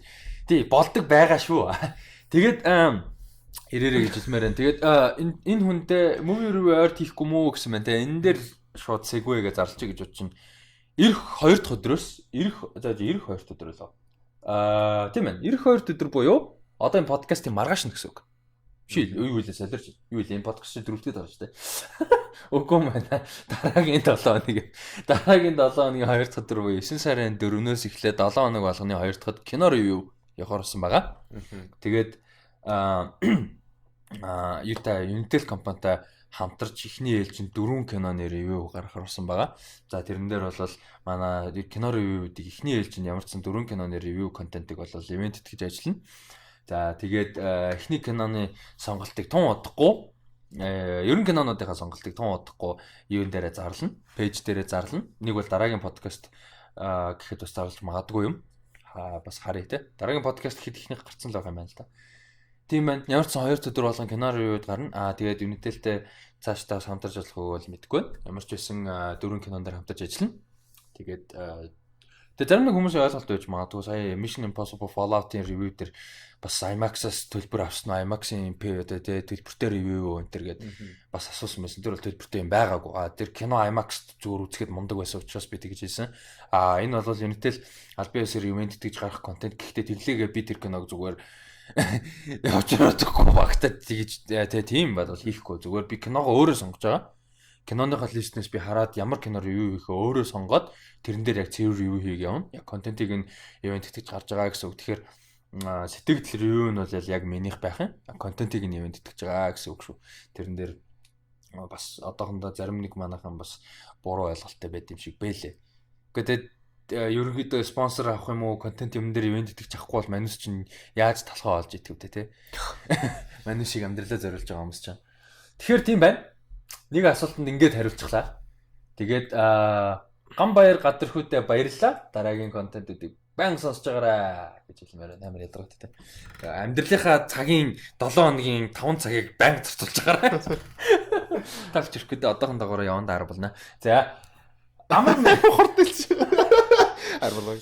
За манай юунод Facebook биш ээ. Yahoo биш ээ. Yahoo лөө Gmail ч лөө. Тийм манай мэйлэр. Тийм. Мэйлэр rustytalks7@gmail.com мэйлэр ирсэн асуултанд хариулъя. Манай нэг асуулт байна. Амар мэнд гэж хүн байна. Сайн байна уу? Танай подкастыг баян сонсдог, сонсох дуртай подкастуудын нэг болсон. Цаашдын ажил чинь амжилт хүсье. Баярлалаа. Нэг асуулт байна. Дараагийн дугаартаа хариулж өгөөрэй. Танаас Stark-ыг таньж байсан. Яаж таньдаг байж болох вэ? Ямар нэг гаргалгаа байна уу? Баярлалаа гинэ зүгээр. За хариулчих. Чи гэж бодож байна. Угсаа энэ дээр бол амар олон TV онол явж байгаа штэ. Тэгээ надад хамгийн таалагдж байгаа нь штэ. Цаг хугацаатай л холбоотой. Гэт тэр нь бол таалагдаад байна. Цаг хугацаатай ямар онлоо шээ? Ингэсэн байгаа байхгүй юу? Яг уншсан юм яг яаж Зүгээр санааг нь л. Танос болохоор цаг хугацаар аль хэдийн хаялцсан гэж байгаа байхгүй. За. Үгүй. Ингэсэн байхгүй. Stark цаг хугацаар аялаад одоо дөрвдөр аялаад заяа. Тэнгүүтээ аялангуудаа одоо тэр юун дээр Titan дээр одоо уулзахаас өмнө Таност уулзна гэж байгаа байхгүй. За. Тэгээд Таностад уулзаад тэнгүүт Танос тэрийг нь санаад Танос болохоор уулзсан болохоор санаж байгаа. Тэгээд нөгөө Тони болохоор уулзаагүй болохоор мэдэхгүй юу яаж нааг танаад байгаа ингээд тиймэрхүү амар парадокс болчих юм шүү. Тэгвэл ер нь бол тиймэрхүү юм байсан. Тийм. Би болохоор ингэж л бодоод байна. Айгу амархан гаргалгаа. Нэг дээр угаасаа Локиг Танос явуулсан шүү дээ. За. Тэгээ Локи фейлдсэн шүү дээ. Тэгээд the other хэлдэн шүү дээ. Дэлхийн энэ хүн гэдэг нэг сонин жом шиг юмнууд тийм жом шиг гიშгэ алчаар биш юм байна. Эвгүй гарууд байна гэж хэлдэн шүү дээ. За тий. Яг эвгүй гарууд байна гэж хэлээг баг. Бодвол англиар үг хэлсэн баг. Гэхдээ эвгүй гарууд байна л гэсэн шүү дээ. Тэгсэн чинь Таностэй урдаас нь инээдэн шүү дээ. Ягаан царайтай. Шаал өөр царайтай. Жош Бролнер шаал өөр царайтай. Яга. Инээдэн шүү дээ. Тэгэд мэдчихэж байгаа шүү дээ. Тэгэл дэлхий дээр ийм юм гарууд байна гэж мэдчихэж байгаа шүү дээ. Тэгэл бол. Тэстэй мэдхгүй. Гэхдээ би бол тэгж л бодож байна. Тэгээ угаасаа тэгдэж шүү дээ. Stark гэдгсэн чинь намайг танд юм уу мэддэм үү юмста чинь гэдгсэн чинь урдаас нь чи ганцаархны юм мэддэг юм шүү дээ гэдэг. Ганцаар мэдлэгтэй юм шүү дээ. Кананы ойлоо доо ороосоо юм шиг. Манай дахиад нэг спин оф. Хүмүүс боож өгөхгүй. За тэгээд асуулт явуулсанд болон манай контентуудыг одоохондоо подкастыг те сонсдогт баярлаа. Баянга сонсдогт бол баярлаа. Тэгээд манай Game of Thrones бас үздэг бол яванд үзнэ гэж бодож байгаа бол бас манай нөгөө хашираны тоглоом хуудсыг лайк дараарай. Бас контентуудыг маань үзээрэй гэж хэлмээрээ. Амар мэндтэй баярлаа. За манай Facebook-оор байнгын сонсогч 3 дахь удаага асуулт илгээж байгаа. Байнгын ингээд юу яадаг нэг хүн байгаа. Ариун болтын тэлмэн гэх сонсогч байгаа. Ариун болтын тэлмэн киноны яг бас нэлээд юм талаар ярилцсан. Тэгээд яг подкастн дээр би оруулъя гэж утсан асуулт нэ. Киноны чанарыг ойлголтын талаар нэг ярилцаж болох уу гэсэн байна. Энэ дээр болохоор хэдүүлээ нөгөө нэг Kingsman энтриг ярьсан шүү дээ. Нөгөө нэг spy genre-т яг фейлдсэн гэд. Тэгээд мань хүн болохоор асуусан юм л да. Яагаад фейлдсэн гэж миний бодлоор айгу сайн кино осон гэд. Тэгээд тэр нь болохоор сайн муу кино осон гэдэгтээ биш зүгээр тэр spy гэдэг жанр дунд ч юм уу Hollywood-ийн том одоо box office дундаа одоо байр суурь эзэлж чадаагүй фейлдсэн гэсэн утгаар ярьсан. Гэхдээ киноны чанарыг ойлголтын талаар ярилцаж болох гэсэн. Чиний хувьд киноны чанарыг ерөөдөө яаж тодорхойлж байна? Ер нь миний хувьд бол энэ subjective гэж бодож байна. Ихэнхдээ subjective тийм. Яг objective юм байгаа. Бас мэдээж байлгүй яг. Гэхдээ ихэнхдээ subjective. Одоо харах хүн зүгс хамаарна. Ихэнхдээ. Тэгээ чиний хувьд яг юу гэж бодож байна? Тийм хүн тэгэл өөрөө дуртай киног сайн л гэж харна шүү дээ. Яг зүгээр чиний хувьд чанарыг яг яаж одоо тодорхойлт яг өөртөө чиний хувьд. За миний хувьд бол чанарыг бол би ихэнхдээ юундаас нь тодорхойлдог гэх юм дээ. Хийцээс нь гэх юм. Одоо энгийн зохиолтой тий. Гэхдээ заавалчгүй тэгээд нэг одоо convoluted гэдэг нь шүү дээ. Одоо тийм хэтрүүлсэн биш. Энгийн зохиолтой. Тэгээ pop fiction таалагддаг юм. Тэр бол өөр. Нэ яг зүгээр тийм зүгээр хэтрүүлсэн нэг тийм кинод өгдөн шүү дээ. Яг өөрийнхөө зорилгоос хэтэрсэн. Манай war шиг үү? Тий, ер нь тийм биш энгийн зохиолтой, энгийн хийцтэй тийм кинонууд. Гэхдээ яг ингээд бүх хүмүүс яг сэтгэлээ зориулсан мэдэгддэг. Тийм кинод одоо хүмүүс одоо инди кинонууд ингээд үзэнгүүт ингээд тэнцээс бас нэг сонирхолтой юм дээд байхгүй. Яг л зүгээр инди ч гэсэн тэр хүмүүс амар тийм passionate хийсэн юм уу. Өөр өнцгөөс юмыг харах гэж хичээсэн. Тиймэрхүү кинод амар их чанартай санагддаг. Тэгээд яг хуу blockbuster кинод байдаг те action те тийм кинод хичнээн үзэхэд гоёч гисэн бас зарим нэг киноны хэмжээнд хүрч чадахгүй. Ягаад гэхээр биднэрт одоо юу гэдэг юу гэмээр ч юм те fan service гэх юм уу. Тим их юм ихтэй байд те. Яг одоо биднэрт хүрэх гээд байгаа мессеж нь тийм гүн одоо deep биш гэх юм ч юм. Тэгээ одоо тиймэрхүү юм. Тэгээ тиймэрхүү мэдээл би амар хаардаг. Тэгээд яг хөө мэдээж дуу хөгжим гээд цаашаа гүнзгэрүүл юм л те. Гэтэ би наад зах нь нэг тиймэрхүү юм ямар гоё гэдэг кинонууд байна. Би болохоор ингээд яг стандарт гаргах тус амар хэцүү. Ягаад тэгэхээр би бүх төрлийн кино баг үздэг. Тэгээ хийц айгуу чухал. Ер нь хийц амар чухал. Техникэл талаасаа. Тэгээд зохиол айгуу чухал. Юу илэрхийлэх гэж байна? Дөрүүдийг яаж илэрхийлж байгаа гэдэг амар чухал надад бол. Тэгээд тэрнээс цаашаа одоо график ч юм уу, аудио за тэгээд humor тэгээд ямар нэг уралтай холбогдож байгаа үгүй гэх мэт. Одоо чинь guilty pleasure гэж юм байна л да. Бас тэр амар тийм сонирхолтой юм байхгүй юу? Тийм. Transformers 3 би амар дуртай байхгүй юу? Objectively тэг яг objective харангуут муу кино байхгүй юу? Муу заяа. Асуудалтай кино байхгүй юу? Тэгэхээр би амар дуртай. Ягаад тэгэхээр тэр киноос би авах хүсэж байгаа юм авчих амар фон. Тэ тэр нөгөө хин тэр кино бараг зүгээр хин Optimus ганцаар орж ирээ бүгдийг бүр лаадаг шин. Бараг тэрний төлөө би үздэг зэ. Тэр бараг тэрхийн эсхийн төлөө үздэг. Тэр киноноо. Жишээ тэгэхээр киноноос юу авч байгаас би айгүй хамаардаг гэж бодож байна. Тэг хүн болгон мэдээж тодорхой хэмжээнд өөр байх байгаа. Мэдээж нэг стандарт бол мэдээж байгаа шүү дээ. Хог кино бол хог кино аахгүй юу? Тий. Бас тийм мэдээж байлгүй байх. Тэгэнгүүт бас хүн болгон өөрөө юу авдаг уу? Тэгээд бас бодоод үзээрэй тэ сонсогчд ингээд ямар ерөнхийдөө ямар жанр ямар кинонд илүү дуртай байна. Тэрнээс юу авч ийн? Тим киноны ямар хийц, ямар одоо эдитингтэй, ямар одоо зохиолын одоо твисттэй ингээд тимнаас нь таалагдж ийн гэдгийг бас бодоод. Одоо чинь би бол science fiction-д бол бүр найргүй хайртай. Тэгээд дээрэс нь триллер кинонуудад. Би триллер кинонд өмнө жанрт бол амар хайртай. Би тийм mystery thriller кинонд амар. Одоо чинь миний хамгийн дуртай кинодын нэг Seven байна. Бүр амар тасархаа. Тэгээд өөр чинь юу үзэх амар дуртай лээ тэ. Тэгээд нэг тийм бас mystery supernatural кинод биш амар үзэх дуртай. Одоо Harry Potter-ын цаашаа. Гэхдээ нэг fantasy юу? Fantasy нэг тийм кино. Supernatural fantasy шал үг шүү дээ. Гэхдээ ер нь supernatural талтай. Гэхдээ одоо нэг яг supernatural гэхэл нэг амар лаг кинод толгонд орчихгүй байна л да. Одоо тэгэхээр яг аим шиг кинод болчиход идэм horror. Тэгээ horror шүү дээ. Ер нь supernatural horror болчихсон тийм. Нэг бол exorcist ч юм уу тийм кино. Supernatural гэдэг чинь ихэнхдээ horror тал холбогдож байгаа. За ерөнхийдөө тийм энэ яс юу л да гой асуулт тэгтээ хариулахад хэцүү яах юм да. Тэгээ яалч хариулах. Одоо тэгээ кино чинь шууд стандарт гаргаж болохгүй байхгүй юу? Бас одоо blockbuster те тэнгууд Oscar season. Одоо би тэгтээ дургуй нэг юм биш үү те. Миний дургуй нэрдэг нэг юм indie кино арт, indie film. Би ч film гэж ихэнхдээ movie гэж ялгаад байдаг. Гэтэл indie те hippie art team юмнууд л мундаг энэ баатартай хүүхдийн байлдаантай тоглоом шал киноноо тэнэг те наа чи хүүхдэд зориулсан юм гээл те. Суперхеро кино тэнэг, блокбастер тэнэг гээл те. Мейнстрим кино тэнэг. Тэрэнд бол би амар дург. Тим үзэлт. Үгүй тэр чин тустай ойлголт байгаа. Ийм байж болно. Тим кино үздэггүй байж болно. Таалагддаг байж болно. Гэтэ тим кино тэнэг гэж objective те objectively тэр нь үнэн гэж байгаа юм шиг хэлж болохгүй. Тэр objectively буруу байхгүй. Тэ.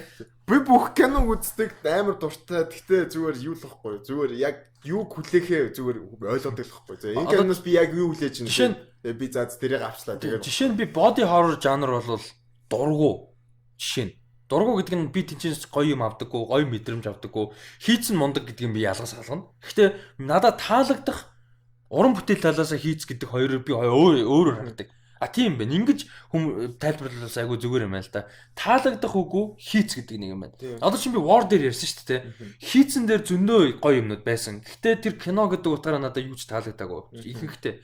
Тэгээ тэрнтэй адилхан тийм байгаа байхгүй юу? Чинь Body Horror Fly гэх нэг новшин кино байдаг шүү дээ. Би үзэж байгаагүй. Гэхдээ би зөндөө ингээ footage юмнуудыг харсан. Хийц талаас амар байгаа байхгүй. 80-аад онд яаж тийм балер юм хийсэн юм. Гэхдээ тэр би бараг хийцээч бараг үзэхгүй байх. Тэгээ Cronenberg мөн. Тийм David Cronenberg тийм хийцүү байхгүй юу те. Тэгэхээр одоо чинь Transformers ярьсан шүү дээ. Dark World би дуртай.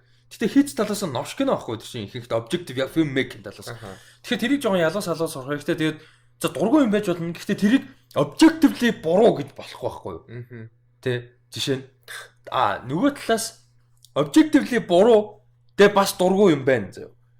Жишээ нь тэр Lil Peep Meep тэр 6ix9ine маань шүү дээ. Шок попроор. Гэхдээ тэр бол objectively буруу. За ингээд хипхоп юу хийж байна. Одоо яг саний ярьжсэнээс тэр нөгөө амар олон хүн нэг La La Land-ыг musical гээ үзээгүй шүү дээ. Тийм. Тэр агуу киног тэгэж objectively тэ муу үзэж болохгүй. Үгүй тэгээд тэнэг гэж хэлж болохгүй. Үгүй яг musical таалагдахгүй ч болно. Гэхдээ зөвхөн objective. Үгүй өөрийн чинь point of view objectively true гэж хэлэх нь буруу байхгүй. Тийм. Гэтэ Lil Xan, Lil Peep, Lil colorful bullshit Lil 69 юу ч лээ. Тэднэр дээр бол зүг баг. Амар hypocrite гэж тэрэн дээр болохоор юу зүг бэ гэхээр дуугийн сонсхон зүг. Дуун таалагддаг бол зүг баггүй юу? Жишээ дуун таалагддаг болно. Би дуун таалагддгүүдээ биш. Social media дээр энэ хипхоп industry-д хипхоп артд байр суурь илэрхийлж байгаа тэр ингээ өөрчилж байгаа юм нь objectively буруу гэж харж байгаа байхгүй. Тэгэхээр тэр бас буруу гэж болно. Би тэр институт мэдэхгүй байна. За тэрийн талаар манай music podcast-аар гэхдээ энэ тоглоом биш. Жинхнээсээ юугаар хөгжмөр подкаст хийхэр болсон. Тэрийг би амар гоо зарлаа. Биний бүр яаж өвтэйгэн зарлахаа бодоодсон байхгүй. Тэр тайлцгаж байгаа зарлж байгаа. Хөгжмөнтэй холбоотой подкаст хийхэр болсон байгаа. Хоёр хүнтэй хамтарч байна. Яг хоёулаа байнга авах үгүйг нь мэдгүй. Гэхдээ ямар ч хоёр хүнтэй хамтарч хийхээр болсон байгаа. Манай Баска өмнөх дугаар дээр нөө тэрний өмнөх дугаар дээр оролцсон. Манай Баска оролцъё гэсэн. Тэгээд бас нэг хүн бас оролцохоор болсон байгаа. Тэгээд эхэндээ Kanye West гэдэг сэдвээр эхлэх чаа. Яа. Тэгээд Kanye West гэдэг сэдвээр бүтэн season явна. За нэг бүтэн season Kanye West гэдэг сэдвтэй подкаст явахаар байгаа. Тэгээд хэрэв тийм төрлийн юм сонирхдаг болоо сонсоорой гэж хэлмээр. Тухайн үед гарахаар арай болоогүй 9 сарын дундаас л гарах гэж бодож байна. Тэгээд хөлбөмбөг. Хөлбөмбөг бас хүлээгдэж байгаа. Хөлбөмбөг удахгүй явна. Хөлбөмбөгийн нэвтрүүлэг подкастаас явах байх. За тэгээд асуулт хэлсэн манай Ариун Болтын телевизэндээ баярлаа. За манай YouTube дээр комент хийсэн хүн байна. Амраа гэж хүн байна. Соо цувралын талаар яриа өрнүүлээч гэж байна. Чи соо би соо нэгийг үзчихсэн. Би бусдын би бусдын үзэж байгаагүй дээрс нэгийг санахгүй. Чи нэг нь биш үү? Одоо Blumhouse гэж байдаг шүү дээ. Одоо шинээр гарч ирээд байгаа амар хямдхан амар лакинод хийгээд байдаг шүү дээ. Яг тэр зөө. Амар ингээм. Тэр яг одоо бизнес моделыг яг гаргасан юм уу те баг тэр гаргасан баг. Соо нэг бол үнэхээр гоё кино. Тэгээ бүр нэр чи тэрийг бол нэр монголч хийн зөө. Би санахгүй байна гэхдээ үзчихсэн. Амар ингээм гэтээ бүр амар байлаа. Би юуг нь л амар сайн санаж байна. Parody киног нь. Шакил өнөл лөө. Шакил гэдэг үл. Хин байдаг үлээ. Scream Shaq нэг үлээ тасдагчсэн нөгөө үлээ тасчихсан. Shaq шин нөгөө буруу үлээ. Биш. Тэгсэн нөгөө нэг биш тасдаггүй шнэ шиддэг үлээ. Тэг чин. Үгүй торгуулаас шидсэн чинь яаж маагаад идэгчлөө. Доо ялж байлаа гэдэг Shaq шид. Тэгээ sorry асуултыг нь жоохон тийм болс. Тэгтээ ялч би сооёг нэг сайн мэдэхгүй болохоор. Тийм би соонийг бол амар сайн чинь ялчгүй амарлаа кино. Бүр ингээд нэг тийм манад анхны соо хідэн юм би сайн мэдэхгүй байна. Анхны цөөхөн хідэн 3 цөөхөн биш анхны тухайн үед 3D гаргасан кинонд нэг шүү. 11 миллионд баг 3 нахта. Мэдгүй хідэн биш юм мэдгүй байна. Ямар ч нэг 3D соо 3D гэдэг. Ямар ч өргөө 3D 11 онд болсон шүү дээ. Өргөө нэг чинь тэр үед тэр онд гарсан ямар ч анхны 3D гаргасан цөөх хідэн кино. За тэгээд өөр асуултууд бол дараа нь илгээж байгаа. Соо гэхдээ яг хөө миний мэдхээр явах тусмаа муудсан л кино. Тийм. Окей. Трансформерс юм шүү дээ. Тэгээ юу нь бол тийм. Сүүлдээ тэгэл нөгөө gory кинонод байдаг шүү дээ. Яг тэрийг хэвтрүүлээл. За тэгээд асуултаа илгээсэн Амраад баярлалаа. Дараа нь баян сонсож байгаарай контентуудыг асуултаа илгээж байгаарай. За. Дараагийн асуултыг илгээсэн Man UTD Manchester United гэдэг нэртэй мэдээгүй. Танаа баг өмнөөс нь уучлаа. Өмнөөс ч харамсаж байна. Яа, тэр Manchester United үнэхээр хэцүү байгаа. Сайн Tottenham-д бот нэргүүллээ. Талбай. Тийм, талбай дээр бот нэргүүллээ. Тэгээд sorry. Тэгээ одоо юуны сүүлийн 20 30 жилд 50 дахь талбай дээр хожигдж байгаа. Тэгээд Sir Alex Ferguson-ыг байхад талбай дээр 18 хожигджсэн. Тэгээд Ferguson байхгүй болсноос хойш баг 30 хожигдсан юм харамсалтай юм болж байгаа. Тэгээд өмнөөс чинь харамсаж байна. Би тэгэхээр юм баггүй. Би United амар том фэн биш. Гэхдээ би United гоё мундаг тоглохыг хармаар байна. Дээрээс нь Van Gaal, David Moyes, Jose Mourinho гурван байгаа United миний хайртай. За миний хайртай чинь хөлбөмбөг талаасаа хайртай. Баг гэхээс илүү. Хайртай United биш байхгүй юу? Амар гоё товтлоготой, амар электрик, амар гоё тоглолттой гэж штэ.